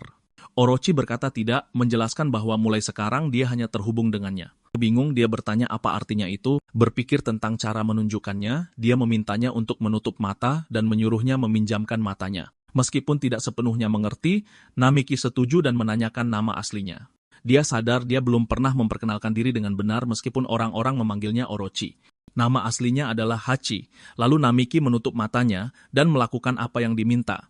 Tiba-tiba, dia merasakan sesuatu yang aneh seolah-olah dia melihat dirinya sendiri dari luar. Hachi bertanya bagaimana rasanya melihat tubuhnya sendiri dari sudut pandangnya. Dia mengakui itu aneh, tapi dia akhirnya mulai mengerti. Pada dasarnya, sekarang dia bisa menggunakan kekuatan Hachi. Dia tertawa, senang karena Namiki begitu cepat mengerti. Statistiknya meningkat pesat karena ikatan itu, dan dia memutuskan akan menjelaskannya lebih baik nanti. Sementara itu, Asosiasi Penjelajah sedang rapat di ruang konferensi di lantai 3. Pemimpin pasukan penaklukan, penjelajah peringkat B Ishihara Katsuhiko, mengumpulkan semua orang untuk membahas kekalahan Orochi. Selama beberapa hari terakhir, serangan di dungeon yang terhubung dengannya telah meningkat.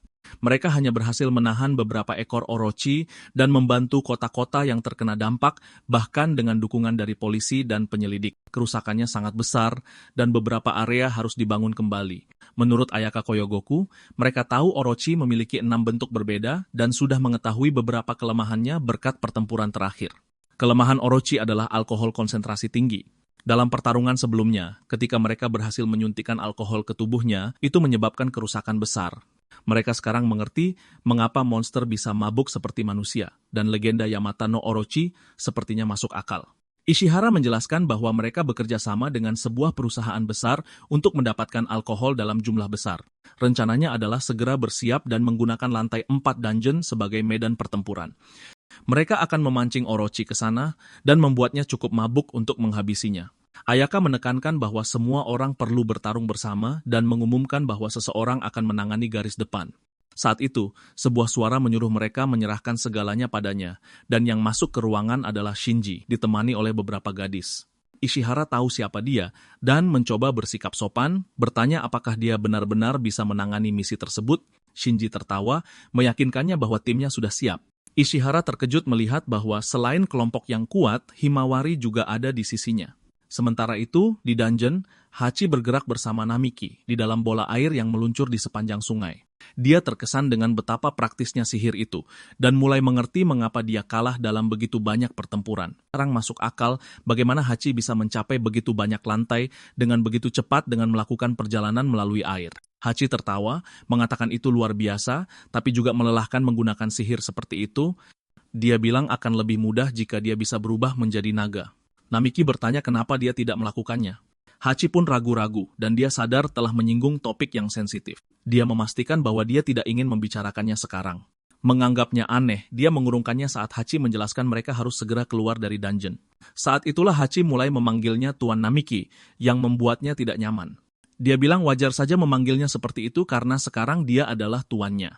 Meskipun memprotes, dia akhirnya menjelaskan kenapa mereka begitu terburu-buru. Namiki bilang dia harus menyelamatkan Himawari dari rencana kotor Shinji. Mendengar nama itu, Hachi bertanya apakah Himawari adalah kekasihnya. Dia menyangkalnya, mengatakan Himawari hanyalah seseorang yang sangat dia kagumi. Hachi tertawa, tapi tidak menjelaskan alasannya, sementara sang MC berpikir mungkin sekarang dia bisa menghadapi Shinji. Di lantai 4, beberapa penjelajah berkumpul di alun-alun besar dungeon dengan perbekalan mereka. Mereka membawa banyak sekali tong alkohol, dan bahkan Himawari ikut membantu. Ushihara menghampiri dan bertanya apakah dia bisa bicara sebentar. Himawari setuju, dan Ushihara berterima kasih karena bantuannya dalam misi melawan Orochi. Dia bilang sangat mengesankan melihat gadis jenius debut sebagai penjelajah saat masih SMA. Himawari telah mencapai peringkat A dalam waktu singkat dan menjadi panutan bagi banyak orang. Ayaka memperingatkannya agar tidak menunjukkan kegembiraannya yang berlebihan, dan dia pun meminta maaf. Lalu dia bertanya, kenapa Himawari bergabung dengan kelompok Shinji padahal reputasinya tidak baik. Himawari ragu-ragu, teringat akan ancaman yang melibatkan Aoi dan penghinaan yang telah disaksikannya. Saat dia terdiam, Ushihara bertanya apakah ada yang salah, tapi dia bilang tidak dan hanya sudah lama mengenal Shinji. Dalam hati, dia berjanji akan menyelamatkan Aoi apapun yang terjadi, sambil melihat Shinji dikelilingi gadis-gadis, termasuk Aoi yang dihipnotis. Dia berpikir jika Namiki ada di sana, segalanya mungkin akan berbeda. Shinji memperhatikan tatapannya dan tersenyum kejam, tahu itu menyakitinya. Meski begitu, Himawari memutuskan tidak akan goyah dan akan menemukan cara untuk mematahkan mantranya. Tiba-tiba, seseorang melaporkan bahwa sesuatu seperti Orochi terdeteksi mendekat dan semua orang segera dikumpulkan. Di lantai 4 di alun-alun besar, para penjelajah mengidentifikasi 15 wujud humanoid. Tak lama, sang MC menyadarinya lebih dulu dan menyuruh Hachi berhenti sejenak, meskipun Hachi tidak mengerti alasannya. Hachi mengerem mendadak, dan Namiki mengeluh betapa tiba-tibanya itu, tapi Hachi mengingatkannya bahwa dialah yang menyuruhnya berhenti. Namiki menjelaskan ada pengintai di dekat sini, dan mereka mengincarnya. Bingung, Hachi mencoba memahami lebih baik sampai Namiki menunjukkan ponsel yang dia pungut sebelumnya. Saat melihat layar, dia mengenali anak-anaknya di berita tentang operasi ke-8 kelompok penaklukan. Saat itulah dia sadar para musuh berkumpul di sana dan bertanya apa yang harus mereka lakukan. Namiki berkata mereka harus mengamati dulu dan dia mengaktifkan ujian dewa. Menggunakan skill itu, dia terkejut melihat Himawari dan Shinji bersama. Sepertinya mereka memberitahunya bahwa sang protagonis sudah mati dan dia mempercayainya. Meski begitu, dia bertanya-tanya apa yang terjadi selama ini dan Hachi juga menyadarinya. Dia tahu Shinji adalah orang yang bertanggung jawab atas penderitaan Namiki dan dia bukanlah orang yang bisa dipercaya. Di sebelahnya ada gadis yang dikagumi tuannya yang membuat Hachi terkekeh pelan. Sementara itu, Shinji memberitahu Himawari bahwa mereka akan berada di garis depan dan dia harus menonjol. Aoi terkikik dan menyuruh Himawari untuk tidak mempermalukan Shinji. Shinji menertawakan sindiran itu, dan Aoi meminta maaf sambil tertawa sementara Himawari tetap diam. Dia ingin mematahkan mantranya, tapi tidak tahu caranya, dan dia harus terus mengawasi Aoi. Mungkin pertarungan melawan Orochi akan menjadi kesempatan yang ditunggu-tunggunya. Tiba-tiba, semua orang berhenti ketika mendengar teriakan dari kejauhan. Seorang pria menyerahkan teropong kepada Ishibara, mengatakan sumber panas yang sangat besar telah terdeteksi. Sang pemimpin bergerak maju, mengira itu Orochi, tapi yang muncul adalah gerombolan monster yang mengejar seorang wanita. Sepertinya wanita itu sedang diburu, dan Ishibara memerintahkan mereka untuk memprioritaskan keselamatannya. Rencananya adalah menyelamatkan wanita itu, sementara tim Shinji menangani Orochi. Para pengintai setuju dengan strategi itu. Shinji juga menerima perintah itu. Meskipun menganggap pemimpin itu menyebalkan, dia menyuruh timnya untuk bergerak dan para gadis bergegas menyerang. Mereka menggunakan kekuatan mereka untuk menghadapi para monster, sementara Shinji tersenyum dan memanggil Himawari untuk ikut bertarung. Tanpa pilihan lain, dia dengan enggan setuju. Ketika wanita yang dikejar itu jatuh ke tanah sambil berkata dia takut, Himawari berlari untuk membantunya. Dan dengan sabetan pedang, dia memukul mundur monster itu dan bertanya apakah wanita itu baik-baik saja. Wanita itu menjawab berterima kasih karena telah menyelamatkannya. Pengintai lain datang untuk melindunginya, menyerahkan para monster kepada Himawari. Langkah pertama dari rencana itu berhasil, dan Hachi, yang menyamar sebagai wanita itu, menyadari bahwa dia benar-benar gadis yang dikagumi Namiki. Dia mengakui dalam hati bahwa Himawari tidak terlalu buruk. Saat melewati Shinji, dia memperhatikan betapa cantiknya wanita itu dan berpikir untuk menggunakan pesonanya nanti. Hachi, dalam hati, berpikir pria itu benar-benar tidak punya kelas. Meski begitu, dia menunggu saat yang tepat untuk bertindak sementara semua orang berkumpul di sana. Dia memutuskan untuk berhenti menggunakan ekor sebagai pengalih perhatian. Himawari menyadari monster yang dilawannya tiba-tiba berubah arah. Makhluk itu mulai terbang ke arah Shinji dan gadis-gadis lain, membuat semua orang tegang, tidak tahu harus berbuat apa.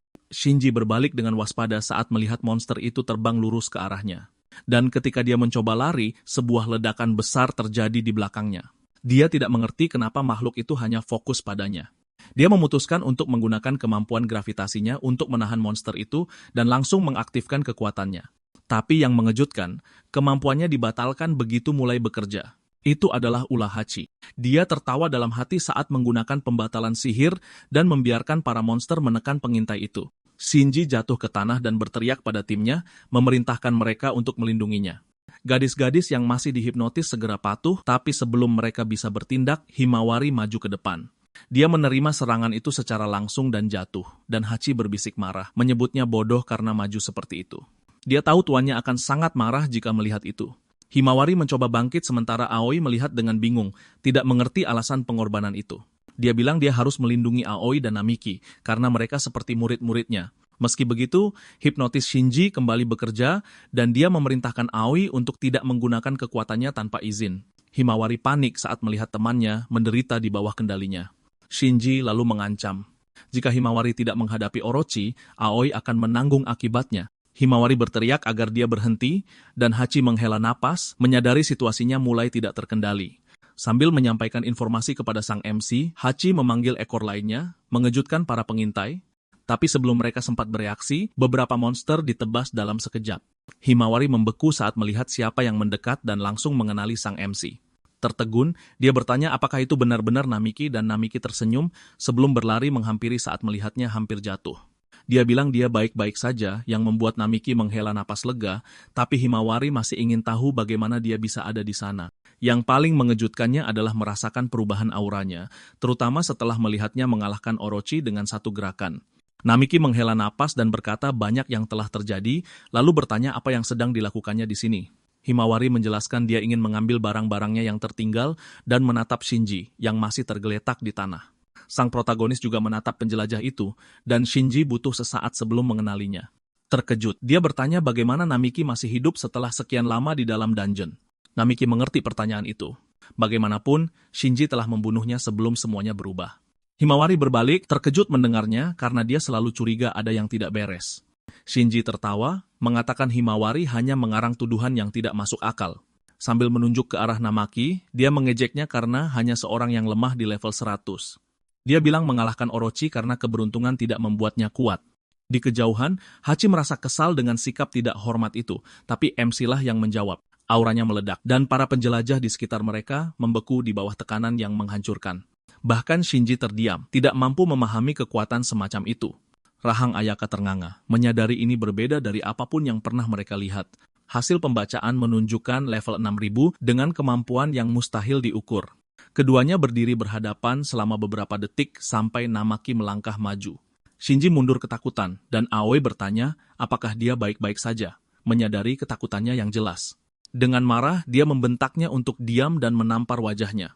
Himawari berlari untuk menolong Aoi, tetapi sang protagonis membeku karena dia tidak langsung mengenalinya. Sambil tertawa, Shinji mengejek situasi itu, mengatakan menyedihkan bertemu seseorang dan bahkan tidak mengingat siapa mereka. Aoi tetap diam di tanah, sementara Namaki bertanya apakah dia telah menggunakan hipnotis padanya selama ini. Shinji tertawa dan menyuruh MC untuk memeriksanya sendiri. Apakah itu benar karena dia juga mencoba menggunakan trik yang sama pada idolanya? Terkejut, Namaki menatap Himawari, dan dia menjelaskan bahwa dia pikir dia bisa menangani semuanya sendirian setelah mendengar tentang kematiannya. Sayangnya, rencananya tidak berhasil, dan dia akhirnya jatuh ke dalam manipulasi Shinji. Meskipun dia adalah petualang peringkat A, kekuatannya tidak cukup untuk mengendalikannya sepenuhnya, tetapi itu tidak mengganggunya. Sebagai gantinya, dia memutuskan untuk menggunakan Aoi, seseorang yang lebih rentan, dan mengambil alih dirinya dengan hipnotisnya. Aoi mulai ditekan lagi oleh kekuatannya, memohonnya untuk berhenti, yang hanya membuat Namaki semakin marah. Kemudian dia berteriak agar mereka berdua berhenti, mengatakan dia melakukannya demi Shinji, dan menerjang untuk menyerang. Sang protagonis menahan serangan tanpa henti, merasakan niat membunuh di baliknya. Dia terkejut dengan kekuatan gila yang ditunjukkannya, jelas ditingkatkan oleh kekuatan Shinji. Itu tidak terasa seperti Aoi yang sebenarnya, dan Himawari bersiap untuk menghadapi Shinji secara langsung. Penjelajah itu tertawa ketika melihatnya menghalangi jalannya dan memperingatkannya bahwa dia membuat kesalahan. Namaki mencoba menyadarkan Aoi, tetapi dia berteriak bahwa Namaki tidak pernah menyadari perasaannya. Hachi berkomentar bahwa tuannya terlihat terlalu sibuk, yang membuatnya lengah. Tapi Hachi sudah tahu apa yang harus dilakukan. Tanpa ragu-ragu, dia melompat ke dalam pertarungan untuk membantu. Mata Shinji terbelalak ketika melihat wanita dari sebelumnya melompat mendekati mereka. Hachi menembakkan mantra penghancur yang disebut hadiah ekstra, mengenai Aoi tepat sasaran. Setelah benturan itu, Aoi membeku sejenak lalu sadar kembali, kebingungan. MC bertanya apakah dia baik-baik saja dan dia menatapnya, masih mencoba memprosesnya. Dengan lega, dia menyadari Aoi telah bebas dari hipnotis dan melihatnya berdiri dan mengambil pedangnya lagi. Dia berkata dia perlu mengatakan sesuatu yang penting, sementara Hachi berjalan sambil tertawa, senang dengan hasilnya. Namiki mengerti bahwa Hachi telah menghancurkan sihir pesona yang menahan Aoi. Shinji, yang benar-benar bingung, bertanya apa yang baru saja terjadi, tetapi tidak ada yang memperhatikannya karena Hachi hanya ingin mendekati tuannya setelah membantu. Sang protagonis mengeluh tentang betapa manjanya Hachi, tetapi berjanji akan memujinya nanti, yang membuatnya senang. Aoi menyaksikan adegan itu dan bertanya siapa gadis cantik itu. Sebelum dia bisa menjelaskan, Aoi berkata bahwa jika itu Himawari, mungkin dia akan mundur. Tiba-tiba, kekuatan Aoi meledak bahkan mengejutkan Namaki. Meski begitu, dia tidak ragu-ragu mengatakan dia selalu mengaguminya. Dulu di sekolah, ketika dia melindunginya dari perundung, dia mulai melihatnya secara berbeda. Dia menyukainya sejak bergabung dengan dojo, mengingat bagaimana dia menyemangatinya ketika dia merasa ingin menyerah. Masalahnya adalah dia selalu memandang Himawari dengan cara yang istimewa itu. Dan ketika dia mendengar tentang kematiannya, dia merasakan kekosongan yang sangat besar. Sekarang melihatnya di samping Hachi, dia berteriak, bertanya mengapa harus Hachi dari semua orang. Hachi hampir terkena, tetapi Namaki melompat ke depan untuk melindunginya. Aoi berkata dia tidak akan pernah memaafkannya untuk itu, dan Shinji tertawa, menjelaskan bahwa kekuatannya meningkatkan emosi negatif sampai berubah menjadi kutukan. Itu hanya membuat Namaki semakin marah. Sementara Shinji mempertahankan senyum arogannya, mantranya bekerja pada Aoi lagi, dan dia memohon mereka untuk berhenti. Dan MC menyadari bertarung seperti itu hanya akan lebih menyakitinya. Dia ragu sejenak, tidak tahu harus berbuat apa. Saat itulah Himawari menyerbu Shinji dan menghancurkan aksesori yang dia gunakan untuk mengaktifkan kekuatannya. Terkejut, dia melompat mundur, dengan cepat menjaga jarak antara dirinya dan kelompok itu. Himawari bersiap untuk menyerang lagi, tetapi Shinji berteriak agar dia berhenti, mengatakan itu sudah cukup. Dia meninggikan suaranya, mengatakan dia tidak akan kalah dari siapapun. Kemudian, dia melepaskan kemampuan memesonanya dengan intensitas yang lebih besar lagi. Aoi diambil alih lagi, sementara Shinji memerintahkannya untuk menyerahkan dirinya sepenuhnya padanya. Melihat itu, Namiki bertanya bagaimana dia bisa menyakitinya seperti itu. Dia mencoba mendekat, tetapi kekuatan Shinji memupuk kebencian, iri hati, kesedihan, dan rasa malu di dalam dirinya.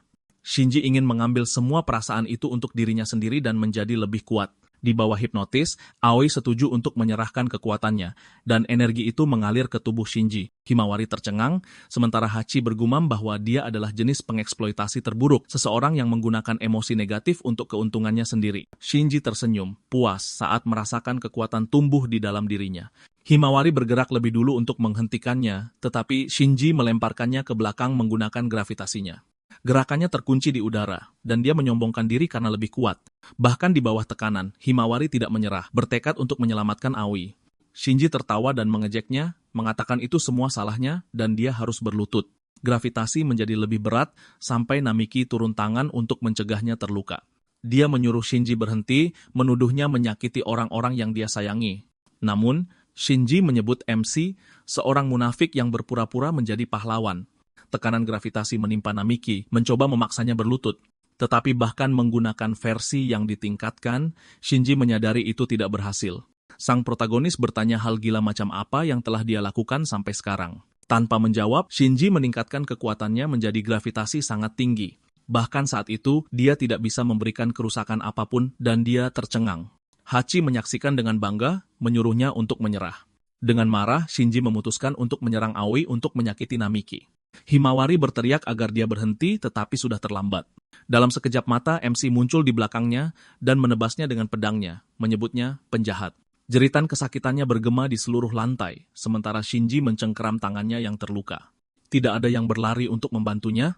Dengan bingung, dia bertanya bagaimana itu mungkin karena Namiki berada di level 100. Kemudian sang protagonis melangkah lebih dekat dan mengungkapkan bahwa dia sekarang level 6000, mencengkeram kerah bajunya. Lalu dia menjatuhkannya ke lantai dan menyuruh Hachi menggunakan sihir penyembuhan padanya. Dia setuju, meskipun dengan enggan, dan menerima permintaan itu melalui tautan mental mereka. Seiring waktu, para penjelajah yang terluka dibawa pergi untuk dirawat, termasuk para gadis yang telah dikendalikan Shinji. Aoi memanggil Himawari, menangis dan meminta maaf atas segalanya. Himawari memegang tangannya dan berkata dia tidak perlu menyalahkan dirinya sendiri. Dia juga menyuruh Namiki untuk beristirahat, berjanji semuanya akan baik-baik saja. Bahkan saat dibawa ke tempat yang aman, Aoi terus memohon pengampunan melalui air matanya. Kelompok itu hanya menyaksikan saat yang terluka dibawa pergi, dan Namiki bertanya pada Himawari apakah dia baik-baik saja. Bahkan dengan kepala tertunduk, dia menjawab ya. Dia juga bertanya apakah Namiki baik-baik saja dan tersenyum lega saat melihatnya aman. Senyum itu membawa kembali kenangan masa kecil ketika Himawari adalah inspirasinya dan orang yang paling dia kagumi. Hachi menertawakan suasana ringan di antara mereka sampai Ishihara datang berlari untuk berbicara. Dia berterima kasih kepada Namiki karena telah menyelamatkan semua orang dari serangan Orochi, yang membuatnya sedikit malu. Ishihara menjelaskan bahwa dari 6 tubuh Orochi, 3 telah dikalahkan, sebuah langkah maju yang besar bagi umat manusia. Selain itu, mereka berhasil menangkap Shinji berkat intervensinya. Karena mereka sudah berada di lantai 4, mereka memutuskan untuk kembali ke markas. Beberapa penjelajah memuji Namiki karena mengalahkan Orochi dengan begitu mudah.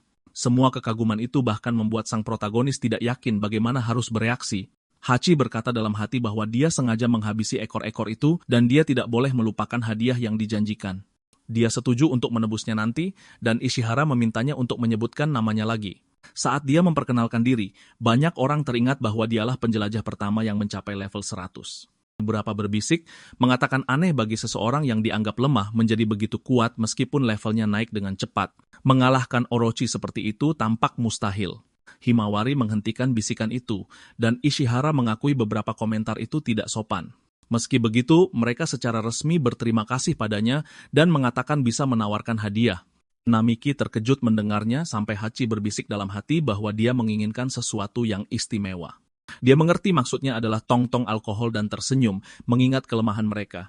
Kemudian, Namiki meninggalkan dungeon dan meregangkan badan, merasa sudah lama sekali tidak melihat langit. Hachi memujinya atas kerja kerasnya, tetapi menunjukkan bahwa orang yang dia kagumi tidak ikut. Himawari tinggal untuk membantu membersihkan tempat itu, dan Hachi bertanya apakah itu mengganggunya. Dia bilang tidak, karena Himawari memang selalu suka menolong orang lain, dan dia ingin menjadi seseorang yang bisa mendukungnya. Saat itu, Ayaka menghampirinya untuk berbicara. Keesokan harinya, Namiki dan Hachi pergi bersama ke asosiasi penjelajah di kota dungeon di distrik komersial. Sambil berjalan, Hachi bilang dia terjebak di game seluler dan tidak bisa menyelesaikan levelnya. Jadi, Namiki menjelaskan bahwa dia perlu mengisi ulang energi atau menunggu sehari untuk melanjutkan. Dia terkejut karena tidak tahu apa artinya isi ulang, dan Namiki bilang itu butuh uang. Karena bingung, dia bertanya apa itu gacha berbayar, dan Namiki menjelaskan itu adalah membayar untuk mendapatkan karakter atau item acak. Terkadang kamu mendapatkan hadiah yang sangat kuat, tapi terkadang hanya barang biasa karena semuanya tergantung keberuntungan. Hachi kesal ketika menyadari harus menghabiskan banyak uang untuk menjadi lebih kuat dalam game. Sang MC setuju, mengatakan bahwa game gacha memang seperti itu. Khawatir karena tidak punya uang, dia bertanya apa yang bisa dia lakukan.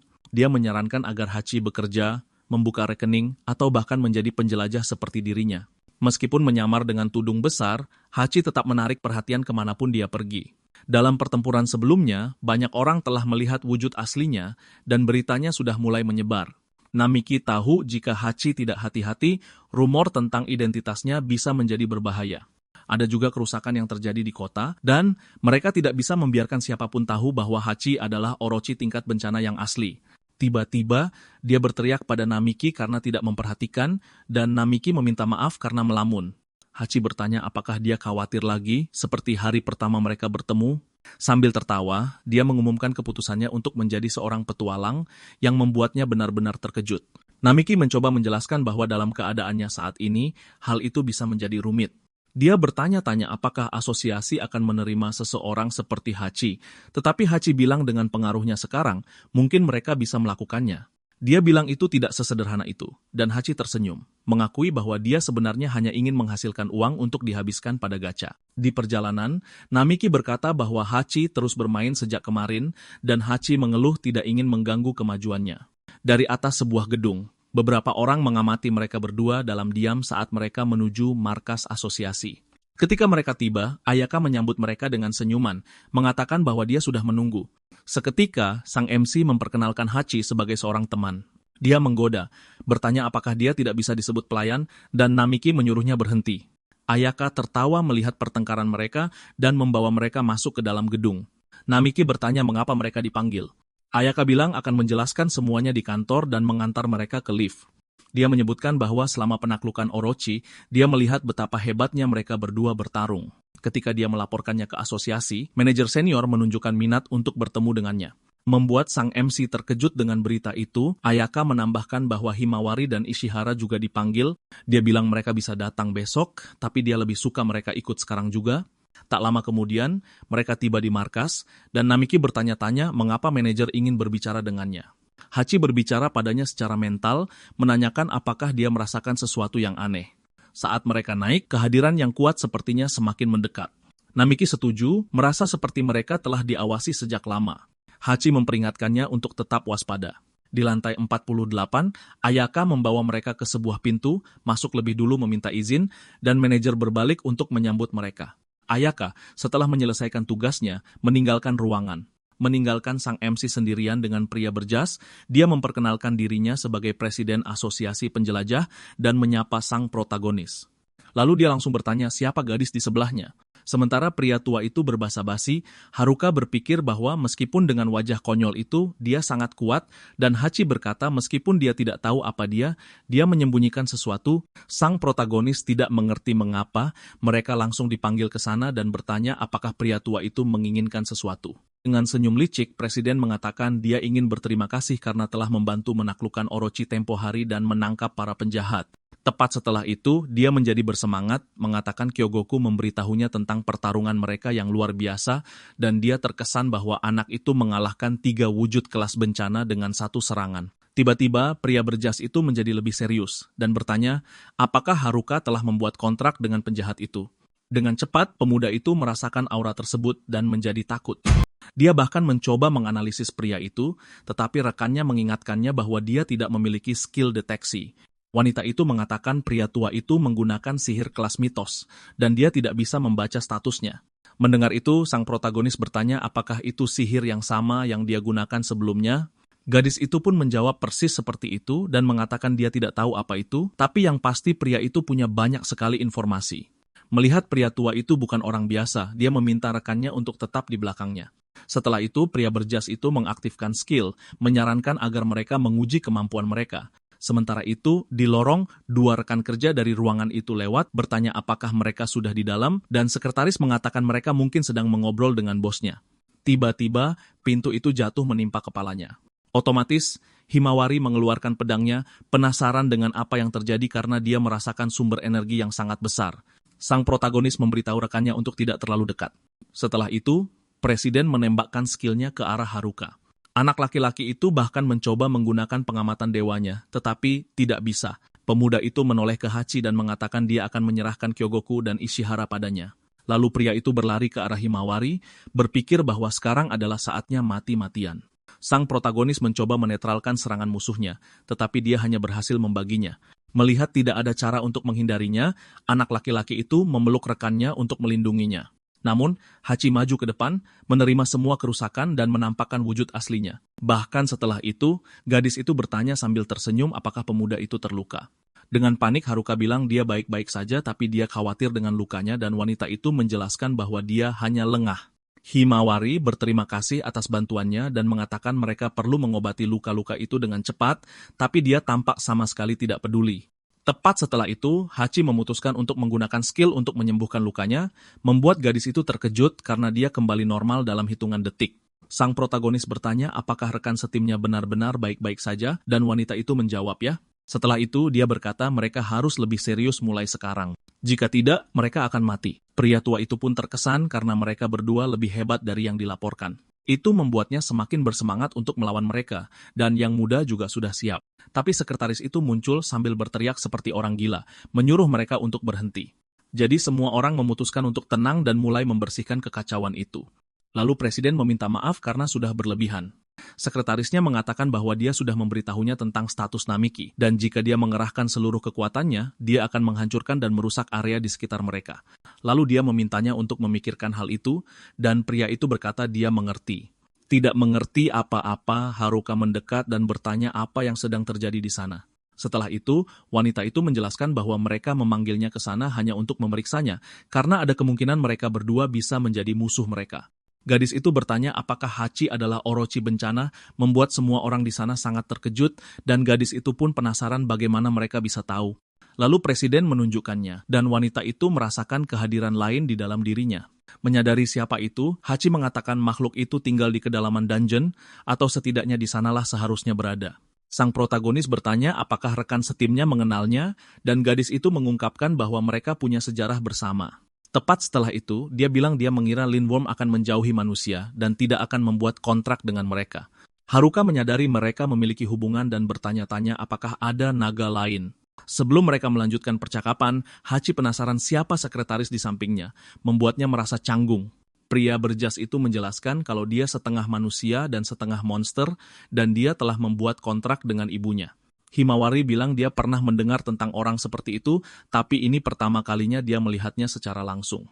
Gadis itu bilang orang lain tidak tahu tentang sisi lainnya, jadi dia merahasiakannya. Tapi saat dia emosional, beberapa hal akan muncul, jadi dia berusaha sekuat tenaga untuk mengendalikan diri. Kalau tidak, dia tidak akan bisa tinggal di kota dungeon. Himawari bertanya apakah dia menghadapi prasangka, dan sekretaris itu mengatakan orang-orang tidak punya citra yang baik tentang hibrida. Namun, Hachi mengetahui rahasianya saat dia masih dalam wujud manusia. Wanita itu sebaliknya mengatakan dia selalu tinggal di dungeon, selain fakta bahwa dia tidak menyembunyikannya dengan baik. Sang protagonis mengangkat tangannya, mengatakan dia juga sudah curiga.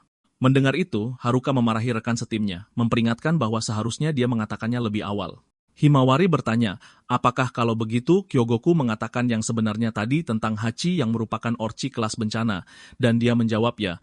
Ishihara tidak percaya naga raksasa berubah menjadi sesuatu yang begitu cantik. Setelah itu, gadis itu penasaran tentang semua itu, dan sang protagonis memohon maaf mengatakan dia akan menjelaskan semuanya nanti.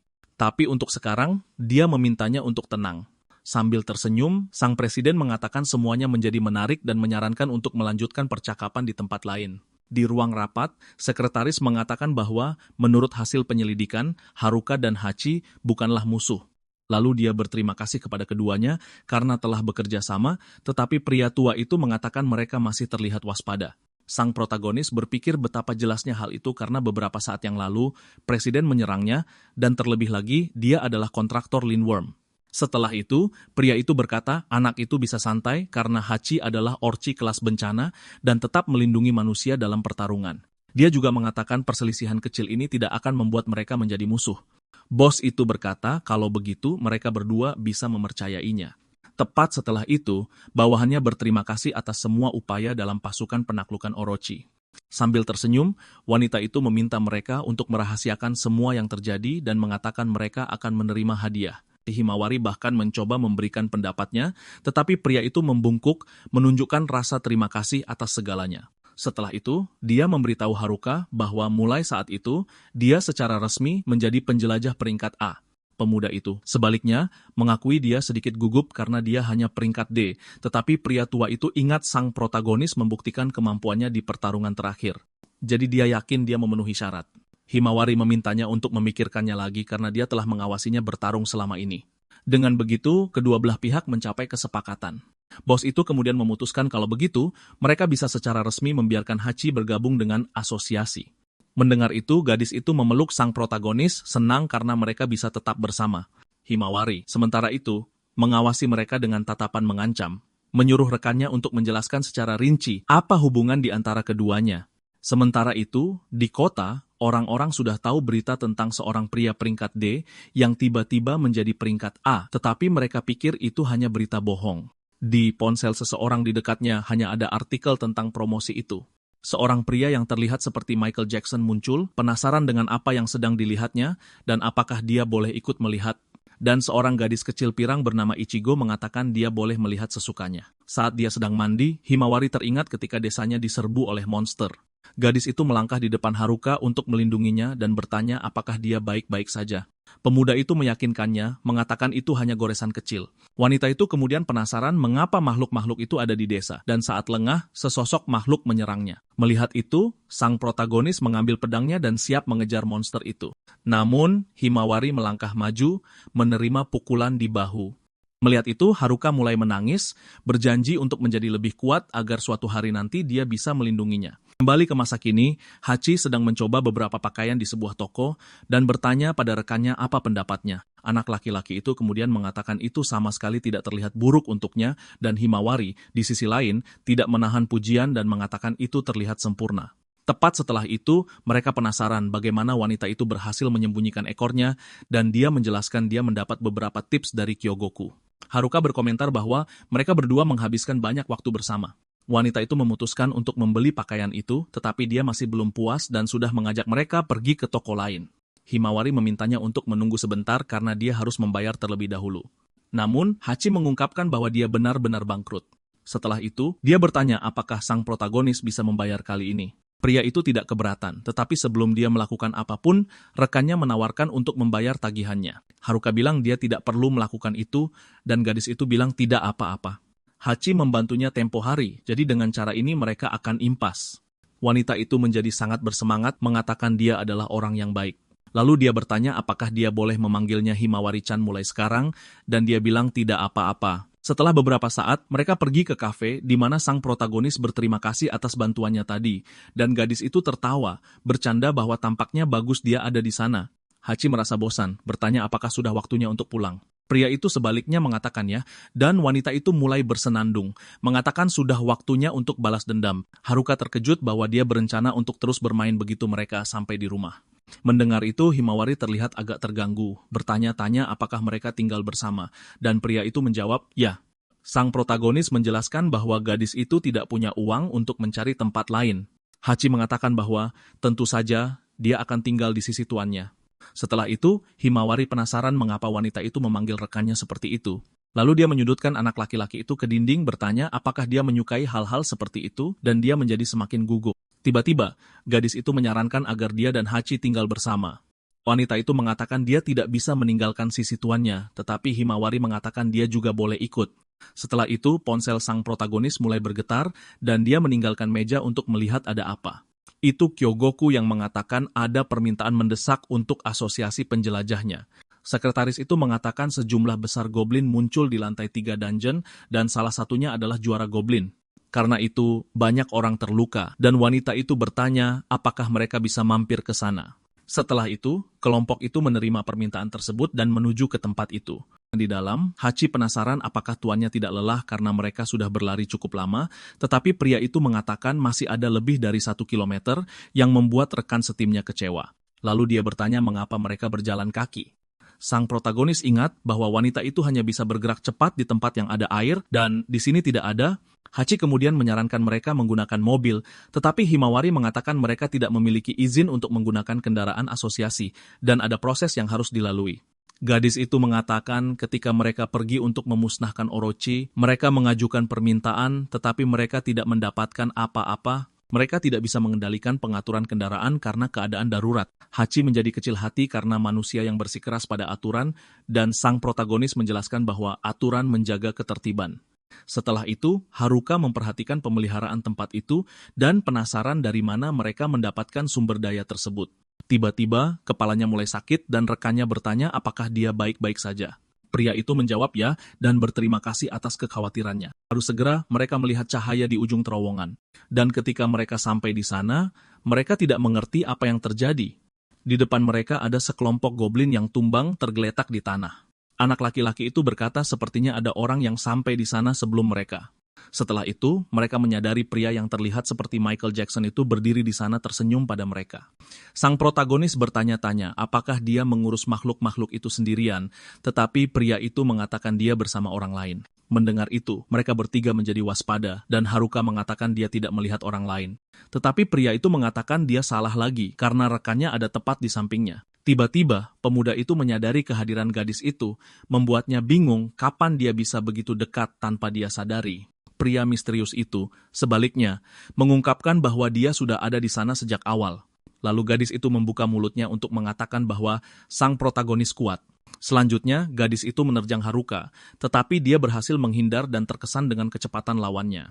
Gadis itu berkata kekuatannya bukanlah kebohongan, dan karena itu, dia memutuskan untuk jujur juga. Setelah itu, pertempuran berlanjut, dan Mia menjelaskan bahwa rekan setimnya sedang menguji kemampuan Himawari. Ichigo, di sisi lain, mengatakan itu masih belum cukup dan melanjutkan rentetan serangannya. Sang protagonis menjadi putus asa mencoba untuk mendapatkan perhatian gadis itu. Himawari bertanya-tanya bagaimana anak itu bisa begitu kuat. Setelah itu, gadis itu mengaktifkan skill getaran pada tubuh wanita itu. Dia menyadari bahwa jika terus begini, dia akan kelebihan beban. Ichigo menyuruh wanita itu untuk mengerahkan segalanya dan dia menyuruhnya untuk tidak meremehkannya. Setelah itu Himari memfokuskan semua ototnya, dan gadis itu mengerti itu adalah peningkatan tubuh. Selanjutnya, mereka berdua bentrok dan terpental, membuat keduanya saling menghormati, tetapi anak itu mengatakan pertarungan masih belum berakhir. Himari tidak mundur dan menyerang lawannya juga. Tapi sebelum keduanya beradu lagi, Mia menggunakan skill untuk menukar posisi mereka. Menghindari pertarungan, Ichigo menyuruh rekannya untuk tidak melakukan hal yang tidak perlu. Pria itu meminta maaf karena menghalangi, tapi yang penting mereka tidak jauh. Haruka mengatakan pria itu benar, karena bahaya yang sebenarnya sedang mendekati mereka. Sementara itu, seorang pria muncul berlari dari monster, tetapi dia tidak bisa lari lebih jauh. Setelah itu, beberapa monster seperti itu muncul, dan di belakang mereka, ada yang lebih besar yang memimpin mereka.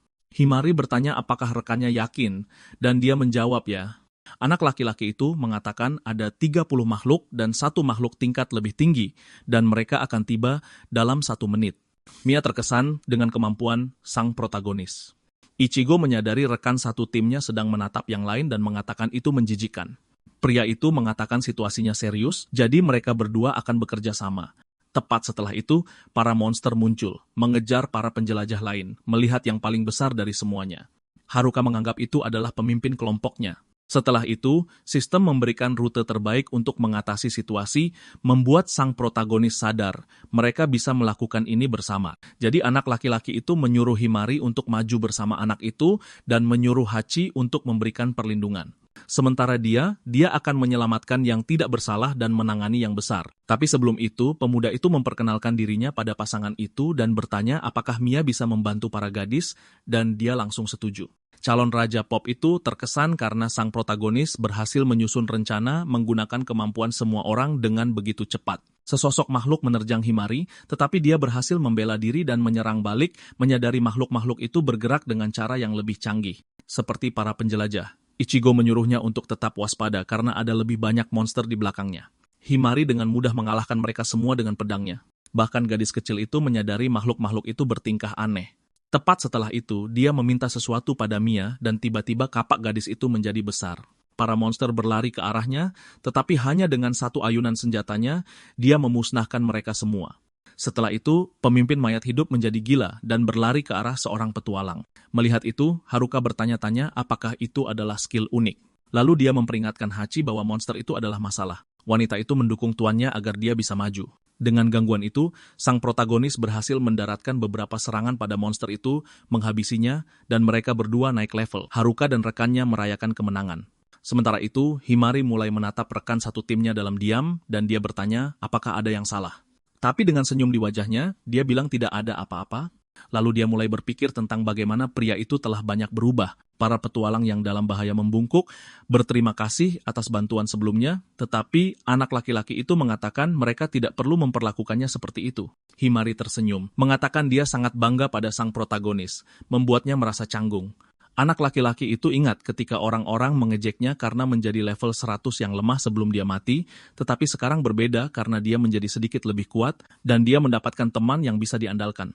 Haruka tidak tahu mengapa dia memiliki kemampuan uji dewa dan berharap suatu hari nanti dia akan bisa mengerti. Tapi untuk itu, mereka harus menjelajah lebih dalam lagi ke dalam dungeon. Saat ini, sang protagonis berusia 21 tahun, peringkat A, dan anggota keluarganya hilang. Adapun kepribadiannya, dia adalah seseorang yang penyayang dengan kesabaran dan perhatian yang besar. Hobi favoritnya adalah menjahit dan mengagumi pedang. Haruka dibesarkan di panti asuhan di kota dungeon sejak kecil, dan begitulah cara dia bertemu Himari Tachibana. Setelah itu, dia mulai berlatih di dojo yang dikelola ayahnya di daerah Kumuh. Sementara itu, wanita itu berusia 24 tahun dan merupakan penjelajah peringkat A.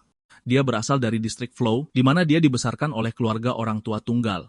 Hobi gadis itu adalah upacara minum teh bersama dengan kaligrafi. Ibunya meninggal karena sakit saat dia masih di sekolah dasar, jadi dia dibesarkan oleh ayahnya. Setelah itu, dia mulai mendedikasikan dirinya pada seni bela diri di dojo, menguasai keterampilan pedang, tombak, dan panahan. Saat di sekolah menengah, dia memulai debutnya sebagai penjelajah dan mendapat perhatian media sebagai gadis jenius. Karena reaksi publik dan popularitasnya saat itu, klub penggemar tidak resmi diam-diam dibentuk 7 tahun lalu. Sebuah insiden terjadi pada mereka berdua, di mana monster tak dikenal menyerang Haruka saat dia berlatih di dojo. Himari mencoba membantunya tetapi terluka dalam prosesnya. Ketika pihak berwenang tiba, makhluk itu melarikan diri dan tujuannya masih menjadi misteri hingga hari ini. Mia mengatakan bahwa episode itu adalah pemicu yang mengubah hubungan antara kedua remaja itu. Tiba-tiba, Kyogoku memintanya untuk sedikit tenang. Pria itu menjadi penasaran apakah ada yang salah, dan wanita itu mengatakan mereka meminta laporan pertempuran dari Haruka, tetapi dia malah membahas hal yang sama sekali berbeda. Dan pria, berwajah serius dengan setelan jas bertanya apakah mereka bisa melanjutkan laporannya. Mia, di pihaknya, meminta maaf karena sedikit terbawa suasana. Kembali ke penjelasannya. Pria itu mengatakan bahwa selama pertempuran dengan Haruka tempo hari, ada poin menarik karena nama kemampuan khususnya dan detailnya tidak diketahui. Tapi apa kau yakin anak itu membuat kontrak dengan Orochi kelas bencana? Lalu dia mengatakan sang protagonis disebut misteri karena dia pemula level 100. Mia mengatakan ini pasti bug karena dia naik level terlalu cepat. Orang tua itu pada gilirannya mengatakan dia juga penasaran tentang itu karena ketika dia melawannya di ruangannya dan mengaktifkan sihir kelas mitosnya, anak laki-laki itu meneriakkan ramalan ilahi. Setelah itu, dia cukup terkejut dengan gerakannya yang cepat dan tepat. Mia juga menyebutkan bahwa tempo hari kepemimpinan sang protagonis sangat baik. Meskipun dia telah mengetahui kemampuan mereka dalam waktu singkat, Presiden kemudian mengatakan Haruka bisa menjadi bahaya potensial karena dia pasti punya rahasia. Namun, dia mengakui bahwa Haruka adalah seseorang yang benar-benar menarik. Kyogoku, pada gilirannya, bertanya apakah tidak akan lebih menarik jika evaluasi pribadinya bocor. Gadis itu menyarankan agar penyelidikan dilanjutkan, dan orang tua itu memerintahkan Mia untuk melanjutkan misinya. Pria itu kemudian pergi, memutuskan untuk berangkat. Tapi, sebelum dia keluar, resepsionis memintanya untuk memberitahunya jika ada laporan lain. Lalu pria itu berpikir betapa dia benar-benar tidak ingin orang tua itu menjadi musuhnya. Di luar, dia bertemu dengan Ichigo. Gadis itu penasaran tentang apa yang dia bicarakan dengan presiden, tetapi pria itu mengatakan itu bukan hal penting.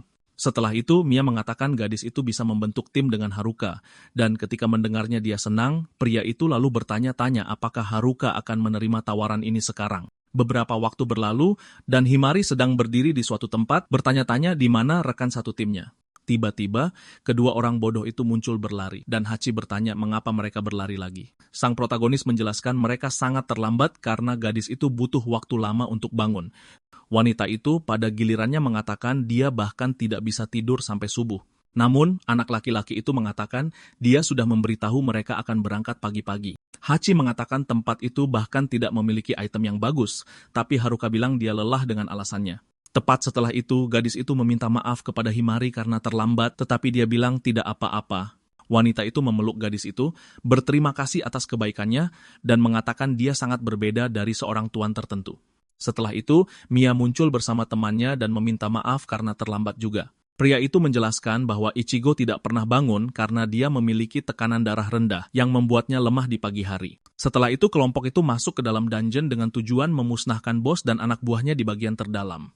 Haruka bertanya pada Mia dari mana permintaan ini berasal karena tidak terdaftar di papan buletin guild penjelajah.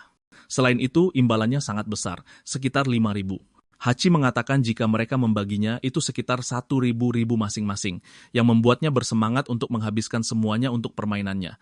Tepat setelah itu, Mia meminta yang lain untuk percaya padanya, meskipun dia tidak bisa mengungkapkan detail klien. Ichigo mulai menyusahkannya, dan pria itu menyuruhnya untuk melupakannya sejenak. Setelah itu, dia ingat bagaimana gadis itu sangat bersemangat tentang ide membentuk tim itu lagi. Si Pirang pada gilirannya mengatakan tidak seperti itu, tetapi orang lain mungkin berpikir begitu. Sang protagonis tampaknya mengerti maksudnya, tetapi memutuskan untuk fokus pada tujuan. Haruka berpikir tentang bagaimana hidupnya berubah total setelah mendapatkan prediksi ilahi, tapi masih banyak yang tidak dia ketahui tentang skill itu. Sisi baiknya, dia bisa mendapatkan XP dalam jumlah yang konyol, tapi jika seorang penjelajah mengetahuinya, mereka pasti ingin mendapatkannya. Tiba-tiba, anak laki-laki itu merasakan sakit kepala yang sama seperti sebelumnya lagi. Hachi menyadari dia bertingkah aneh dan menjadi khawatir, tapi sang protagonis meyakinkannya, mengatakan dia baik-baik saja. Setelah itu, sang protagonis mengatakan dia merasa seperti akan mengingat sesuatu yang penting, dan gadis itu tidak mengerti apa-apa, tapi rekan setimnya juga tidak bisa menjelaskannya dengan benar. Tiba-tiba, dia diberitahu bahwa monster kelas bencana mendekat dengan cepat. Sang protagonis mengaktifkan skill prediksi ilahinya untuk menghitung strategi pertempuran. Melihat anak laki-laki itu tetap diam, Mia menjadi penasaran tentang apa yang sedang terjadi. Haruka menyadari dia sedang diawasi dan menjadi kesal. Pria muda itu berpikir bagaimana dia percaya Mia hanyalah orang yang misterius, tapi dia mulai mencurigainya. Hachi mengakui bahwa pikiran pria itu sulit dibaca. Sang protagonis mengatakan prediksi ilahi membagi mereka menjadi dua kelompok dan untuk itu dia akan membutuhkan bantuannya. Setelah itu Hachi memperingatkan ada beberapa kesatria goblin di antara musuh dan dikepung oleh kelompok seperti itu bisa menjadi masalah besar. Jadi untuk menghindarinya, lebih baik bagi mereka untuk berpisah. Setelah itu, Hachi menyuruh Himawari untuk pergi bersama Mia ke lorong kanan dan menunggu, sementara dia pergi ke kiri bersama Haruka dan Ichigo untuk menyiapkan penyergapan. Himawari pun bertanya mengapa rekan setimnya berbicara seperti itu, dan Hachi mengatakan dia akan menjelaskan semuanya nanti. Meskipun dia tidak suka jawaban itu, gadis itu menerimanya. Sebelum pergi, dia meminta sang protagonis untuk berhati-hati, dan dia mengatakan mereka akan bertemu lagi saat semuanya selesai. Lalu kelompok itu berpisah dan mengambil posisi mereka. Mia menyadari mereka sengaja menyuruhnya pergi. Setelah itu, Himawari bertanya apakah pria itu pandai dalam pertarungan tangan kosong, tapi dia bilang dia tahu dasarnya. Himawari menjelaskan bahwa musuh berspesialisasi dalam taktik kelompok, jadi dia membuat rencana, dan Mia akan menjaga punggungnya. Mendengar itu, Mia mengatakan gadis itu benar-benar memberikan aura orang yang serius kebalikan dari sang protagonis. Jadi dia bertanya apakah mereka berdua berpacaran, dan Himawari menjadi malu dengan komentar itu. Setelah itu, gadis itu mengatakan topik itu sama sekali tidak pantas, dan pria itu bilang dia hanya mencoba mencairkan suasana. Tiba-tiba, seekor goblin yang menunggangi serigala mencoba menyerang Himawari, tapi dia berhasil membela diri. Mia bertanya apakah mereka akhirnya bisa memulai pertempuran. Tepat setelah itu, gadis itu menyerbu masuk, tapi salah satu makhluk itu menggunakan kabutnya. Dia tahu itu buruk karena kabut itu benar-benar menghalangi pandangannya. Seekor goblin datang dari belakangnya dan mencuri pedangnya. Melihat dia mulai terpojok, Himawari bertanya-tanya kemana Mia menghilang. Setelah itu, wanita itu dihempaskan ke tanah dan ditindih oleh para monster. Saat dia melihat wajah-wajah mereka yang menjijikkan, gadis itu langsung mengerti apa yang mereka rencanakan dan mulai berteriak agar mereka tidak melakukan apa-apa.